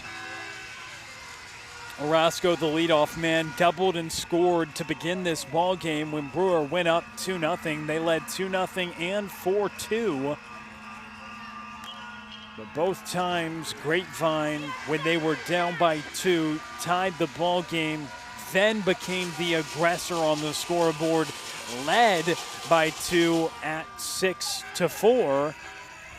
And then it was Brewer's turn to respond, and then they've done it at 6-6 here in the second of extra innings. That may stay in play there, yeah. Popped up, Gianni Corral loses the mask and grabs it. So Squires is out to start the 9th. Good play right there by Gianni. Playing a pop-up like that with a catcher's mitt's not the easiest thing in the world to do. Boozer, Park, and Powers, that's who's due up for Grapevine when we get to the home half of the 9th inning. But it's Jesse Arasco who Lale Esquivel has to deal with now. A man hitting well north of 400 on the season, the senior leader who way back at the beginning of this game found himself on the mound. He was the starter tonight, and he ended up working into the 5th before getting pulled. Yeah, he's also had a 2-hit night at the plate. Led off the game with that double down the line and then had an infield hit later in the game, a soft hit ball to shortstop that we had no play on.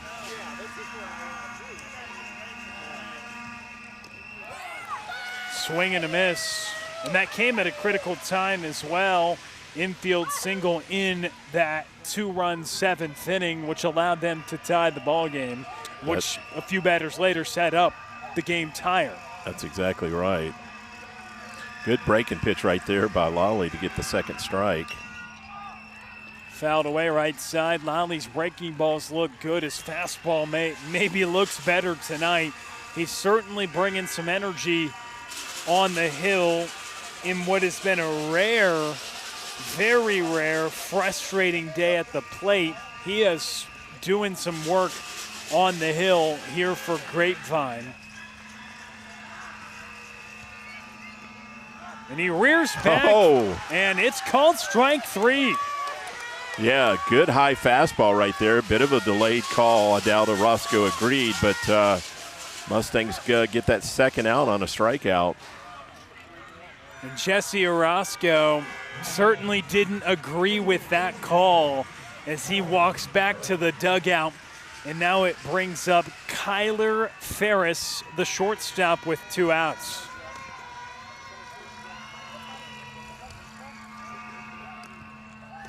Up and out. Lale Esquivel loses his hat what, once every 2 pitches? It always happens on a fastball, though. That's a full effort pitch.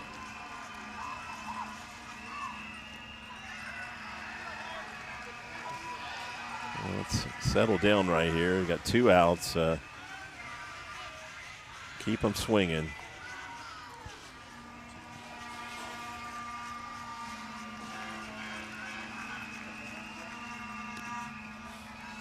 Three balls. Seems like we've had trouble tonight with Ferris just throwing strikes. He's got at least 1 base on ball. Yeah, early in the game, I guess that was. He's now got 2. Draws another free pass, and it brings up Troy Griffin, who is the big story of why we're here right now. His 2 RBI double in the 7th inning tied it. He's had 3 runs driven in tonight, along with 2 hits. He's been on 3 times. And it's loud here. It is getting loud here at Richland. Yeah, this might be a spot where they try and steal a base. I'd like to see Lale throw over once. He's taken for a strike. Lale Esquivel, who gave a ball a ride last inning, got a mulligan after an illegal pitch, now tries to pitch out of a 2-out walk, and it's taken for a ball. The noisemakers all out. Yeah, we've got shakers, we got horns, quite a crowd out here tonight, and it's extended down the left field line here. Check at first. Back in time is Kyler Ferris, who has played well at shortstop here in this game. Someone who where Jesse Arasco plays when he's not pitching, but it's been Ferris there all evening. He's at first right now. Lale Esquivel takes something off it. Troy Griffin, who again saw him well, hit a double down to left field in the 7th against Lale Esquivel. Lale looking for some vengeance here, trying to send Grapevine to the home half of the 9th with a chance to win it and keeping the score tied. Yeah, Lale's throwing that breaking pitch. There it is. He attacked him differently that at bat. The first time he got him on a fastball, but that time Lale was determined to make him hit that breaking pitch. Good job right there, Lale. And we've got a 6-6 ball game headed to the bottom of the 9th inning. Got a Mustangs opportunity to close it out. You're watching Mustang Baseball live on Tradio.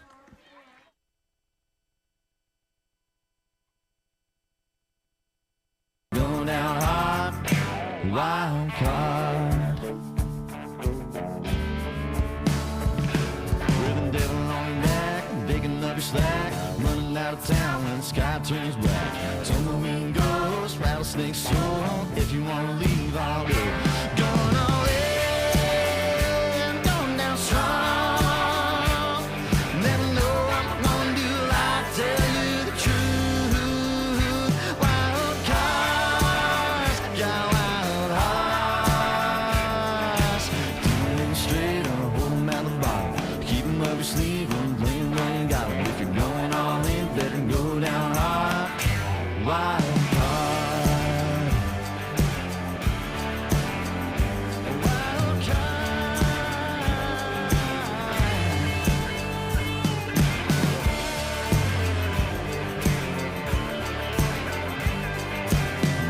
Straight on, hold 'em at the bottom. Keep 'em up your sleeve and play 'em while you got 'em. If you're going all in, better go down hard.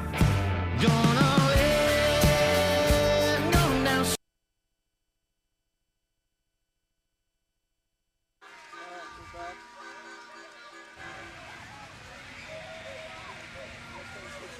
Well, it's the bottom of the 9th. Alongside the former South Alabama Jaguar Jeff Knipper, I'm Will Connerly. Grapevine, the defending state champions, trying to continue their quest and move to the second round of the postseason. They can with a series clinching victory tonight. Brady Boozer rounds to the right side, stepping on the bag there for the first out of the inning. Tanner Pierce, and Boozer is retired. Jeff, bottom of the ninth.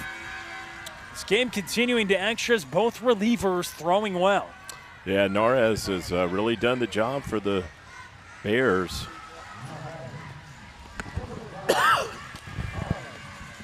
Colin Park, he has seen some balls really well tonight, including a double in that 6th inning. Yeah, that was off that left field wall. That's well hit. Going to be a tough play. What a backhand at second. A tough play is made. And Brewer doing a job over at second. Incredible play by the man who started the game on the bump. Jesse Arasco backhand up the middle and steals Colin Park from a potential 3-hit evening. Interesting that Arasco's playing second base right now, because last night he was their shortstop, but they've stuck with Ferris at shortstop and had Arasco play second base, and that was a heck of a play right there. I thought that was going to get up the middle. So 2 outs here in the bottom of the ninth. And Thomas Powers, who committed an error earlier in this game, but he's responded with back-to-back hits that have produced runs. He drove in a run in the 2nd. He also drove in a run in the 5th. He has a pair of hits tonight, both of those coming after he committed an error on a fly ball out to left. He responded, and that error allowed a run to score by helping Grapevine get back in the ballgame in a back-and-forth affair here tonight. Yeah, he's had a really good night at the plate. Yeah, I think they got 2 quick outs there, and I think Coach Webster was just trying to slow things down there. Narez is up to 65 pitches on the night, and I got to believe that's probably his longest outing of the season, just looking at his stat line. If nothing else, change up his rhythm and make him think about it for a second. And with the way he's throwing, I mean, they're going to push him to the limit, the UIL limit, right? The pitch count limit of 110 if they have to, because when your season's on the line, it doesn't matter if you haven't thrown much all year. You are asked to do extraordinary things in the postseason, and in a chance for Brewer, they're desperately trying to keep their season alive, force a Game 7 or Game 3 tomorrow, which would essentially be a winner-take-all Game 7 if necessary tomorrow. Yeah, that's all they can do right now is try and get to tomorrow. Fouled away to the right side. Thomas Powers, 8th place hitter in the order. Connor Ray on deck. And the standout freshman, Luke Esquivel, in the hole, trying to get it back to the top of the order. And seeing if they can't get that lineup some work here in this inning. Yeah, there's no activity out there in the Bears bullpen, so certainly looks like Narez's game to finish. In Grapevine, a team, well, they've been pushed from time to time this year, but we go back to the point that they're a 26-2 team, and they have dominated the opposition pretty frequently, but a nail-biter to the finest tonight. And a step off there by Narez. 26-2, they're 2 losses each by 1 run, but they've played in some close affairs. Yesterday, closer than what the final score indicated, a 1-run ball game in the 5th. Grapevine pulls away late. Mustangs have been to 9 innings early in the year. Colleyville beat us in a 3-2 ball game and went to the 9th inning. Yes. So not uncharted, but they need to like to finish it here as the home team hitting.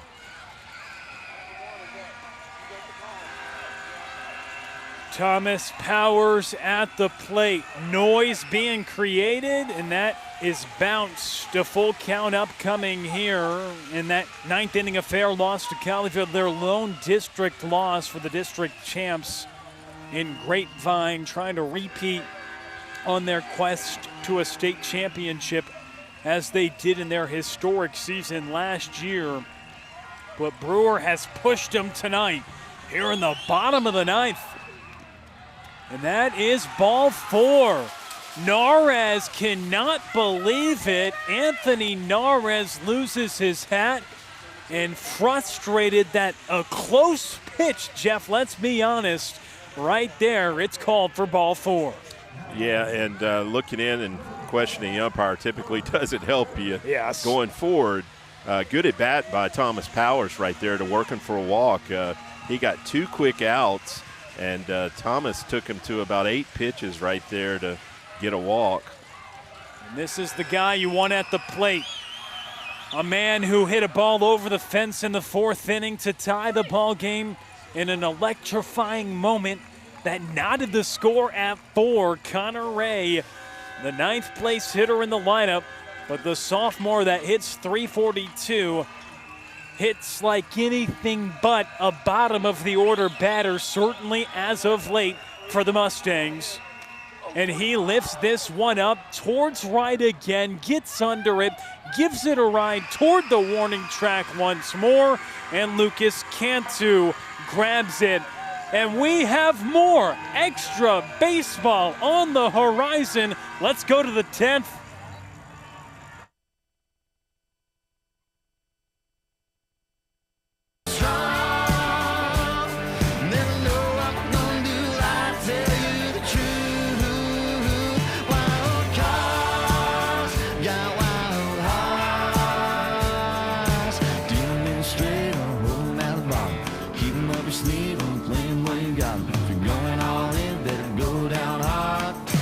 Wild card.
Mustang Baseball live on Tradio, and we are alive and well here at Richland in the top of the 10th inning.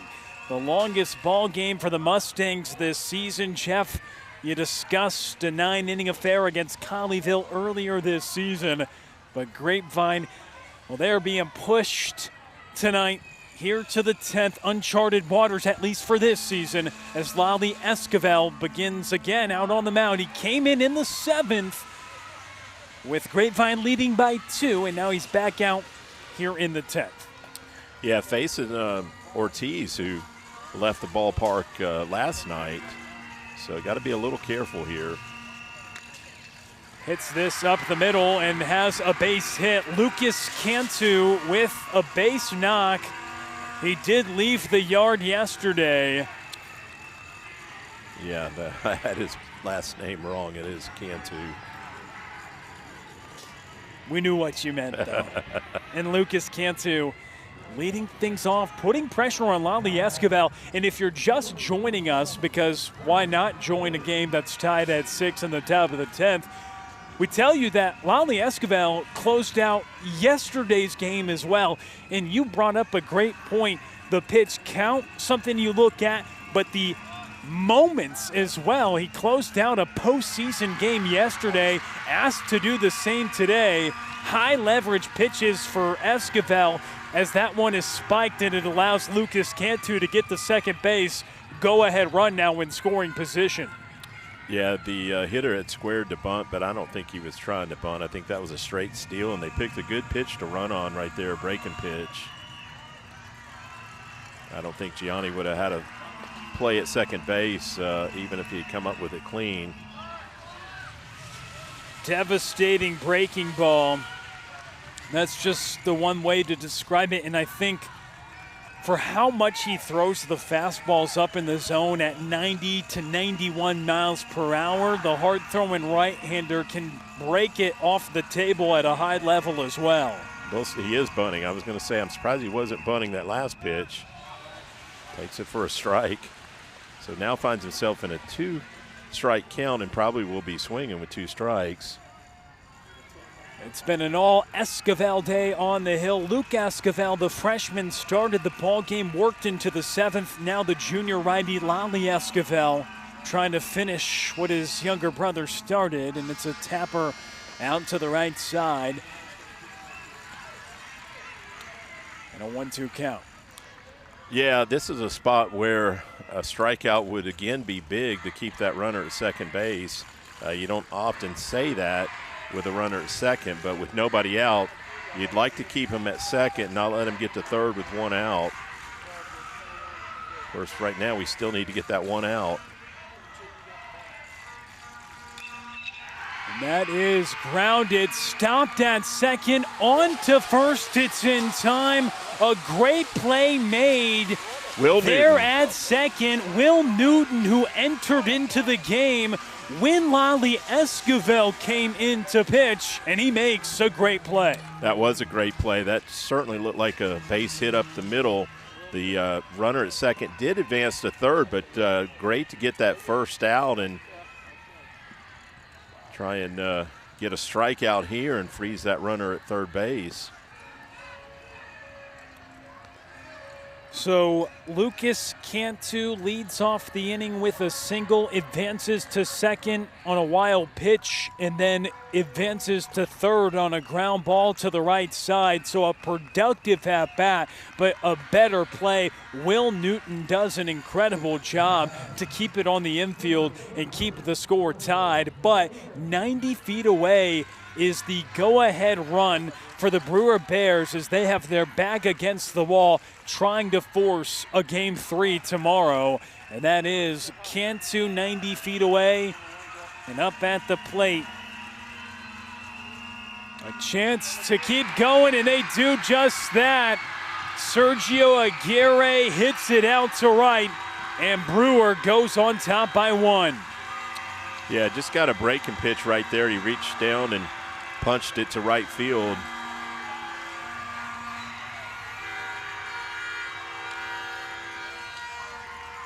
A 7-6 lead for Brewer. Sergio Aguirre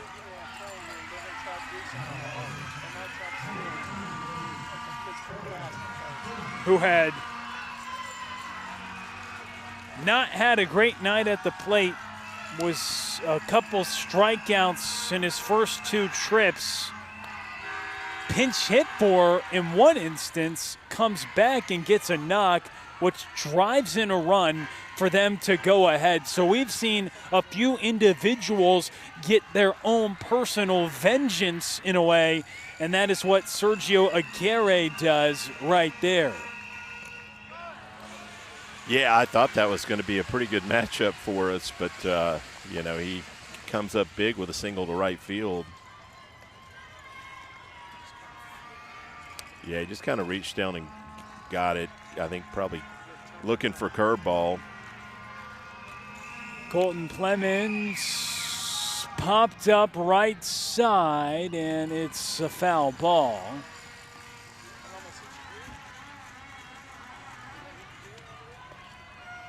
Had to be close to, that's Brian out in right field, right? On the Tradio camera.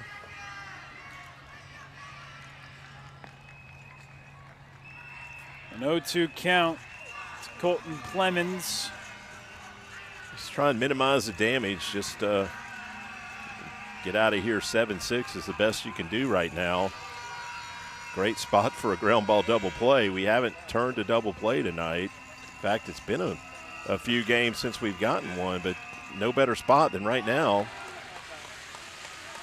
Right there, instead, you'll still take a strikeout because that is what Lale Esquivel, with great stuff on the hill, has been able to do, and he gets one there for the second out. And for Grapevine in this game, one encouraging aspect as we move along is every time they've trailed tonight, they've come back and responded. Down 2-0, they erased it. Down 4-0, they erased it. And now they face their third deficit tonight. Can they elicit the same response as they did on the first two-run deficits? Now down a run, trying to close it out tonight, while Brewer now is in the driver's seat to force a winner take all Game 3 tomorrow.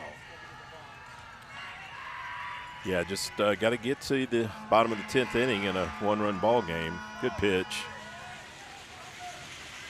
It's a strike taken. It's the catcher, Matthew McGinnis, at the plate.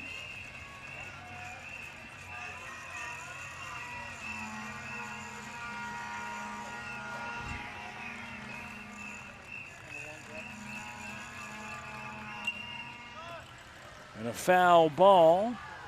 0-2 the count.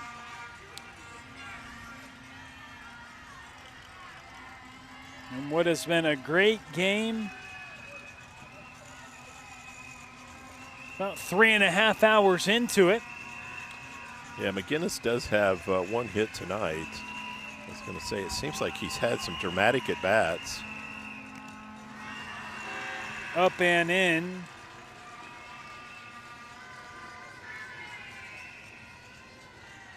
One, two down, one on, 7-6 now.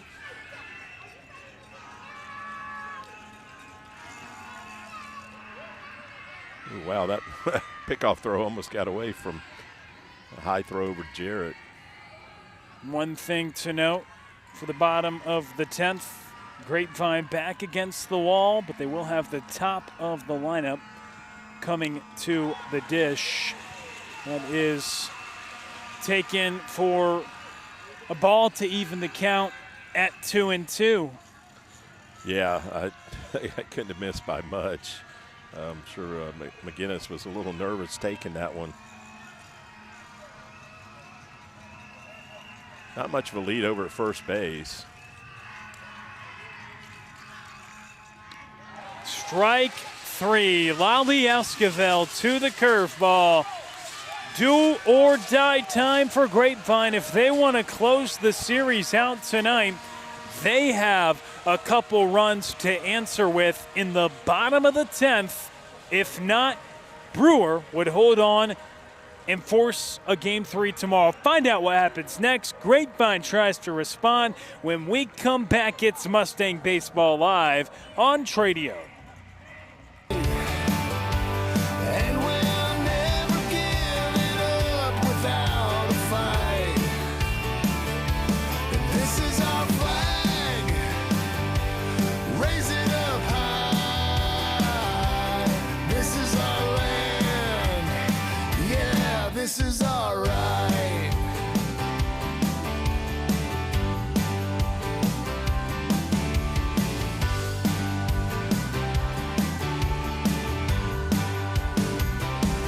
This is our land. This is our right. And we'll never give it up without a fight. This is our flag. Raise it up high. This is our land. Yeah, this is our right. This is our right. Yeah, this is our right. This is our right.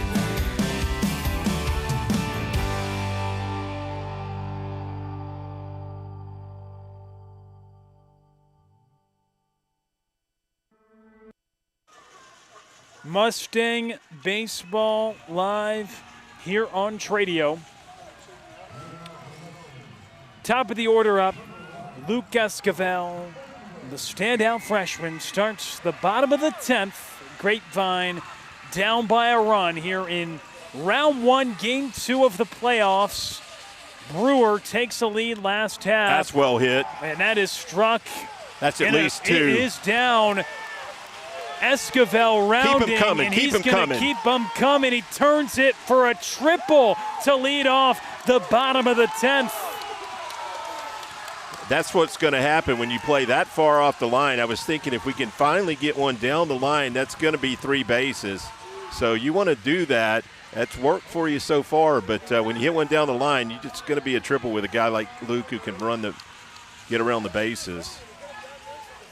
One thing real quick I wanted to share is we found out that Sergio Aguirre, who had that big hit in the top of this inning to put the Bears on a 1-run lead, is the cousin of Sevy Aguirre, former Mustang 3-year varsity starter, who we hope to have an interview with tonight, but his JUCO game schedule got moved around, so we're going to have Sevy on later, hopefully later in the season in another playoff game. But big spot right here for Zach Goldstein with that tying run at third base and nobody out.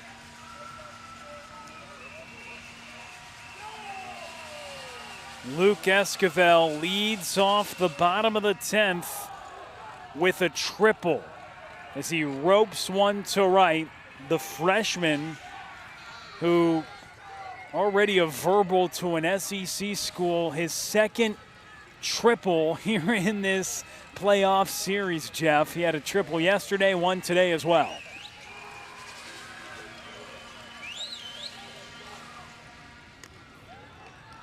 It's upstairs to Zach Goldstein. Luke Esquivel tripling to lead off the bottom of the 10th. Brewer down 1-0 in the series after losing yesterday. Needs the victory to force Game 3 tomorrow. Grapevine trying to walk it off in the 10th, but first the tying run 90 feet away.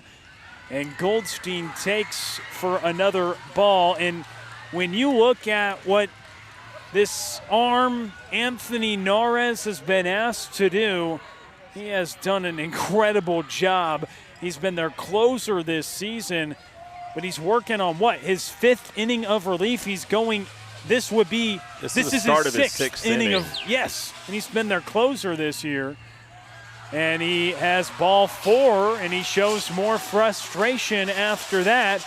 Zach Goldstein walks, and Jarrett Boswell up to the plate, who walked it off for Grapevine 1 year ago in the state championship game. Can he do it for Grapevine to send them to round 2 on their quest to go on another run here in 2025? It's the senior 3-hole Jarrett Boswell, who has a few extra base hits already as well in this playoff series. Big moment coming up. Grapevine still down by a run, tying run 90 feet away. Yeah, they're going to play back in the middle, try and turn 2. And, of course, at first base, they're holding the runner. Fouled away to the left side. Grapevine tying run is Luke Esquivel at third, leading off the inning with a triple. Zach Goldstein draws a walk. Jarrett Boswell at the plate, a 0-1 count after a foul ball. Coach Webster just ran through a series of signs. Be interested to see if we try something here. Not going. And foul ball. In the first and third to try to steal the run, you certainly understand it. But with your 3-hole up and nobody out, yeah, it'd be nice to play for a 2-run inning right here. You don't want to give up an out on the bases. And again, yeah, your 3-hole hitter, you expect him to drive that run in. Exactly. And understanding that the only runs that matter are the ones on the base paths, because if 2 score, the game's over. But I'm not necessarily opposed to getting Zach to second base to take away that force at second. For sure. And put that second run in scoring position. And Zach's a capable runner as well. Yeah, he's a good runner. You don't have to pull up. Just make it a straight steal. He doesn't have much of a lead. Up and out. Anthony Norris starting his 6th inning of work. Yeah, he's now pushing about 80 pitches, which no doubt is at least twice or 3 times as many pitches as he's used to throwing in a typical outing. He came in with an ERA just above 1, had a few saves on the season. Runner is off, and that is gathered at second for a moment, but bobbled. Grapevine not only ties the game, but it eats up Arasco at second. Boswell reaches at first. It's Zach Goldstein who advances safely to second. And so now, not only do the Mustangs tie the ball game, the winning run in scoring position. Yeah, and another reason to get that runner in motion, and you take away the potential double play. Arasco had trouble coming up with that ball. It was to his left and well hit by Jarrett. So I don't know if the runner distracted him or not, but definitely took that double play out of the mix. Lale Esquivel had a unique at-bat last time up when he was granted an extra opportunity. He has an opportunity to end it here. And he pops it up, foul territory out of play. Lale Esquivel, who's hitting just shy of 500. He has had that average take a little dip tonight, but he's put together an impressive body of work all year long. He closed out the game yesterday. He's the pitcher of record for the Mustangs right now, and he has a chance to end it with a base hit here.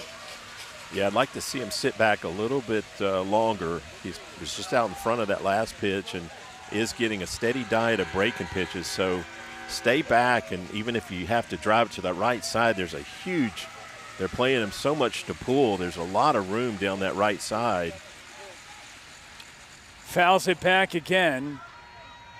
And it's out of play once more. Gianni Corral waits on deck. Brady Boozer would be next. Runners first and second, nobody out. A tied game in the bottom of the 10th. We're so glad you've stayed with us here for Mustang Baseball Live on Tradio, as Lale Esquivel's trying to send Grapevine to the second round of the postseason.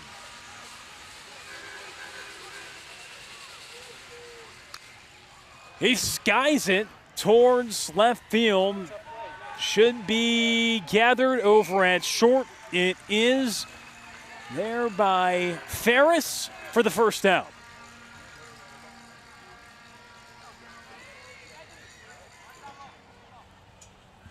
Yeah, that's going to bring Gianni to the plate. And Gianni's had 2 hits last night. I don't believe he's had a hit tonight. He's been hit, though. That's right. He took one in the ribs and had to sit out an inning and get some Advil to get back in the lineup. First and second, one gone. Gianni Corral takes for a strike. Can he be the hero in the 10th? After, as you mentioned, exited the game for a moment, missed an inning in the field and an at-bat after being plunked by a pitch that we believe got him in the ribs. We'll see what he can do here, bottom of inning number 10. That's another good breaking pitch right there by Narez to get ahead of Gianni. Zach Goldstein, he's at second. He represents the winning run. That ball popped up right side on the infield, and it is caught. Yeah, that breaking pitch has been his out pitch. That's how he got Gianni to pop that one up. Infield fly would have been either way. However, now you've got Brady Boozer. We could sure use a ball like he hit last night in the 7th inning. That would end the ball game for sure. Any hit you think with Zach Goldstein at second would end it. Yeah, with 2 outs and moving on contact, pretty much any single should score Zach from second base. Barring an infield single, but Brady Boozer, who his first 3 plate appearances tonight, he walked. Trying to be the hero, the senior, with 2 down in the 10th. And the first pitch, Hackett's foul back. Had a good cut at it, just fouled it straight back. That was a fastball that up around his letters. Narez hasn't challenged many of our guys with that pitch. A lengthy affair this evening. On 3 separate occasions, Grapevine has trailed, and they've come back to tie the game. That is taken for a strike. They were down 2-0, 4-2, then 7-6. They've had an answer every time. The answer came quickly after Luke Esquivel had a triple to begin the 10th inning, and he came across to tie it. 2 strikes and 2 outs now. Boozer trying to battle. Yeah, another good breaking pitch to get that second strike on Brady. And this is popped up on the infield, and play made. Troy Griffin comes to gather it, and the side is retired. We keep on moving along. Inning number 11 on Tradio.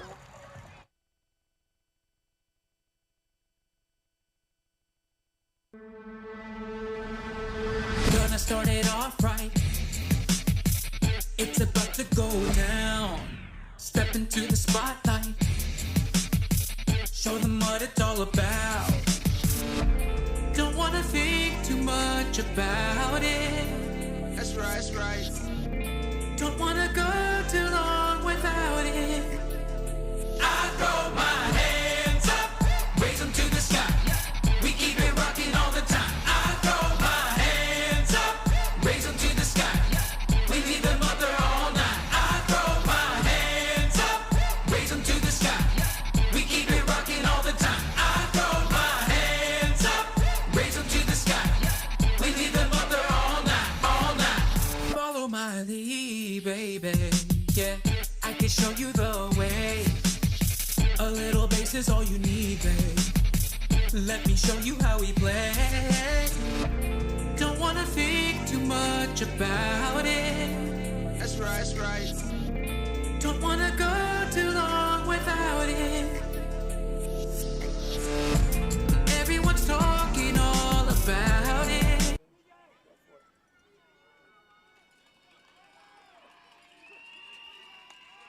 Off to the 11th inning here on Tradio as we move along in what has been one of the more dramatic high school baseball games you can find.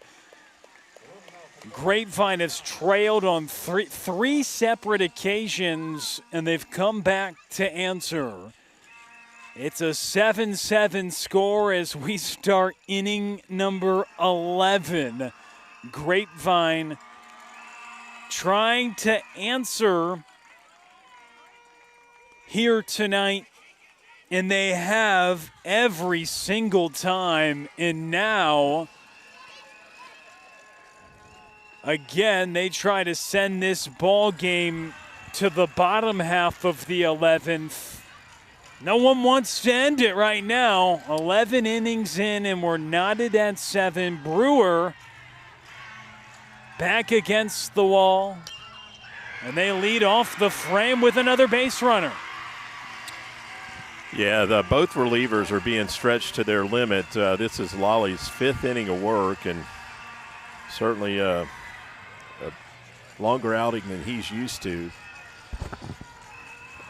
Braden Squires, the 9th hitter in the order, singles to begin the inning, and now the leading hitter on the team, Jesse Arasco, back up again. Oh man, what a game we have had. Inning number 11, Grapevine ahead 1-0 in the series. They're trying to clinch it tonight.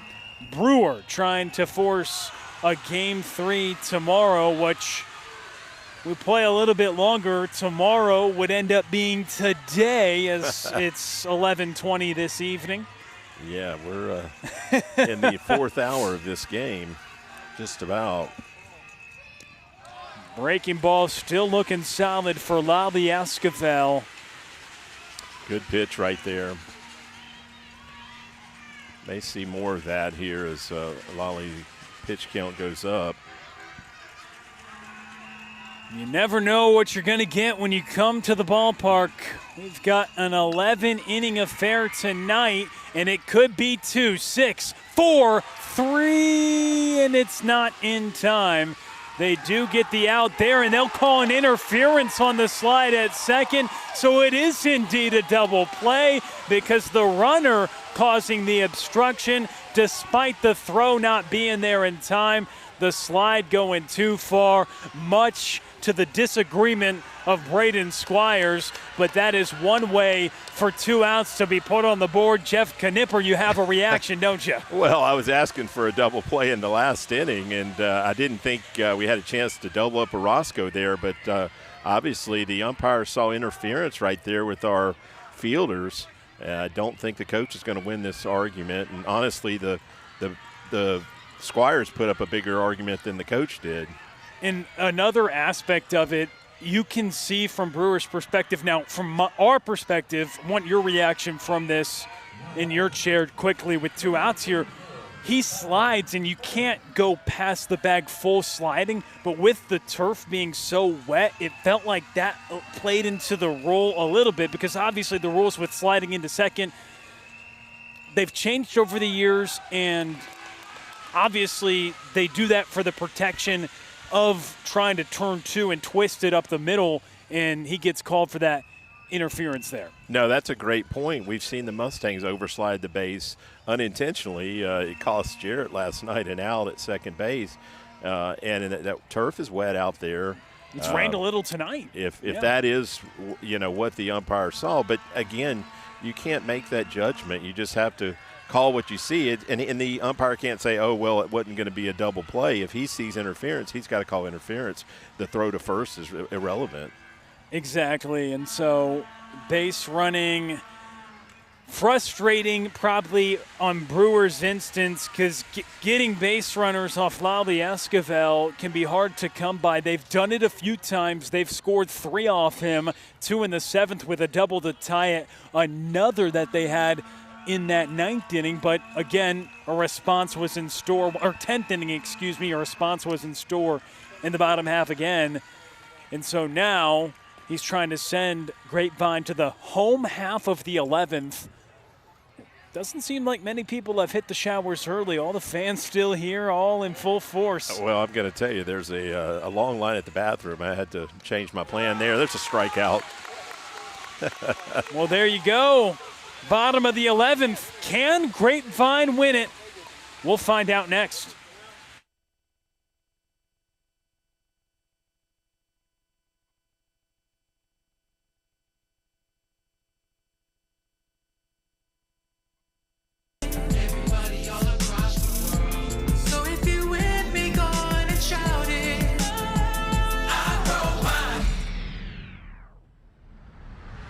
Lesson 1, pen and paper, take some notes. It's a vibe, let me show you how it goes. Throw your hands to the sky, way up high. We ain't never looked so fly, it's like music to my eyes. Let them know we ain't never gonna stop. Elevating, we gon' take it to the top. Celebrating, never waiting, always staying. It's no wonder everybody wanna do it all the time. I throw my hands up, raise them to the sky. We keep it rocking all the time. I throw my hands up, raise them to the sky. We leave them up there all night. I throw my hands up, raise them to the sky. We keep it rocking all the time. I throw my hands up, raise them to the sky. We leave them up there all night. I throw my hands up. I throw my hands up.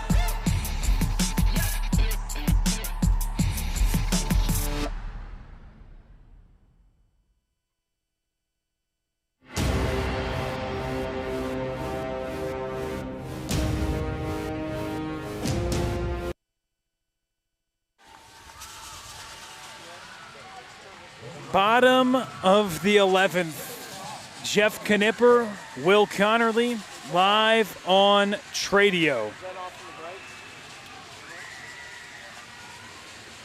Yeah, been a while since the Mustangs, just as a program, have gone this deep in a game. They did have a 15-inning game a couple years ago in the playoffs. That I believe that was in 23 when that team made their playoff run. But this team is definitely, the 25 edition of the Mustangs have not been past the ninth inning until tonight. And the question that we've asked, rhetorical, sure, but who wants to be the hero tonight? And so far, it's been the two relievers that are throwing nearly complete games out of the bullpen. Well, as we find ourselves at the 7 spot in the order, hopefully it's the bottom of the order that's the hero tonight, because that would mean we finish the game right here. That's right, and that is not just the game, but the series would be concluded if Grapevine wins it ahead 1-0 in the series by virtue of their victory yesterday. That's and a that hit. is down in the outfield. A single to center to start the 11th. Just what the doctor ordered for Colin Park, who's got a 3-hit day going. Wow. Yeah, I was thinking that was his second hit, but his third hit, and that brings Thomas Powers to the plate, who's got 2 hits tonight. So good start to this inning for the Mustangs, and Colin's got good speed, so wouldn't be surprising to see him running. Of course, we could see a bunt here too.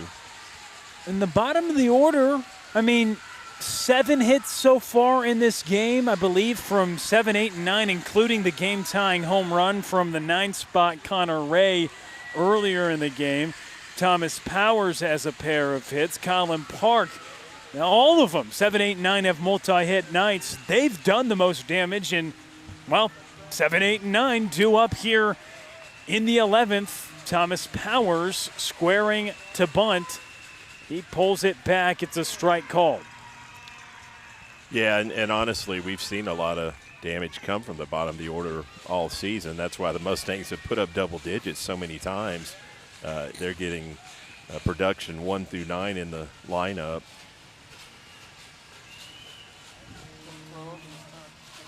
Third baseman Griffin's up on the grass expecting a bunt.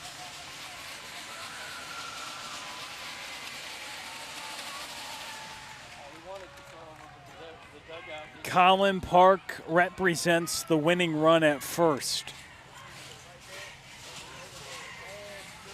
Thomas Powers. Not a huge lead by Colin, but he always looks like he's ready to run. He is going. Hit and run right there. And they spray it. Thomas Powers does to right.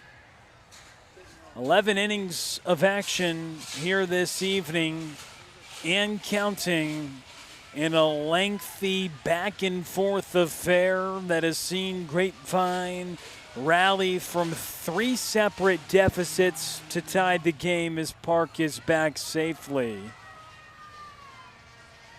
Arasco at second base is definitely shading up the middle, probably thinking a double play, but we've seen Thomas go to that right side.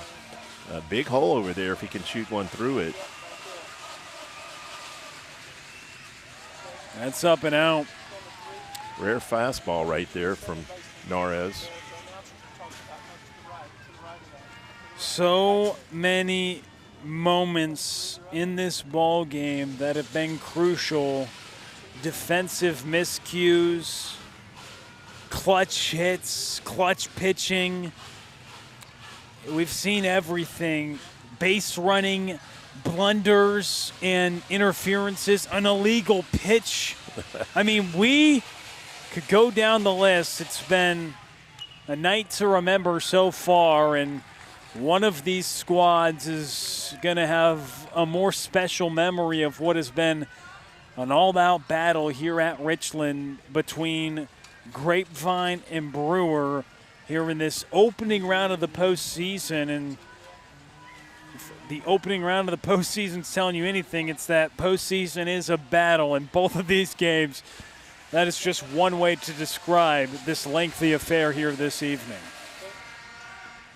Runner is off to second, and in time, getting there is Colin Park to scoring position. The winning run goes. Yeah, good job right there of stealing a base in a huge spot. And Anthony Narez, 3 more outs for him. It would be a complete 7 innings, complete game out of the bullpen. Can he get 3 more outs, or can Grapevine's Thomas Powers end it with a base hit now? Yeah, Narez is now up to 93 pitches, so he's laying it all on the line right here. He has just done an incredible job being called upon in unique scenario. Yeah, if Thomas could just hit something to the right side, it should bring that runner to third base. He hits it up the middle, and this could end it. Thomas Powers, and it will be a play at the plate. Colin Park slides, and he's safe. Grapevine wins it. They're headed to the second round of the postseason. Excellent slide right there by Colin Park. That ball actually beat him to the plate, but he came inside and just got the corner of that plate. Honestly, I wasn't sure he's going to score there, but just an excellent slide right there. And what was crazy is Coach Webster actually went down as he rounded him.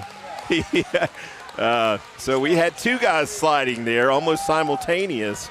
I'd love to see that on a replay.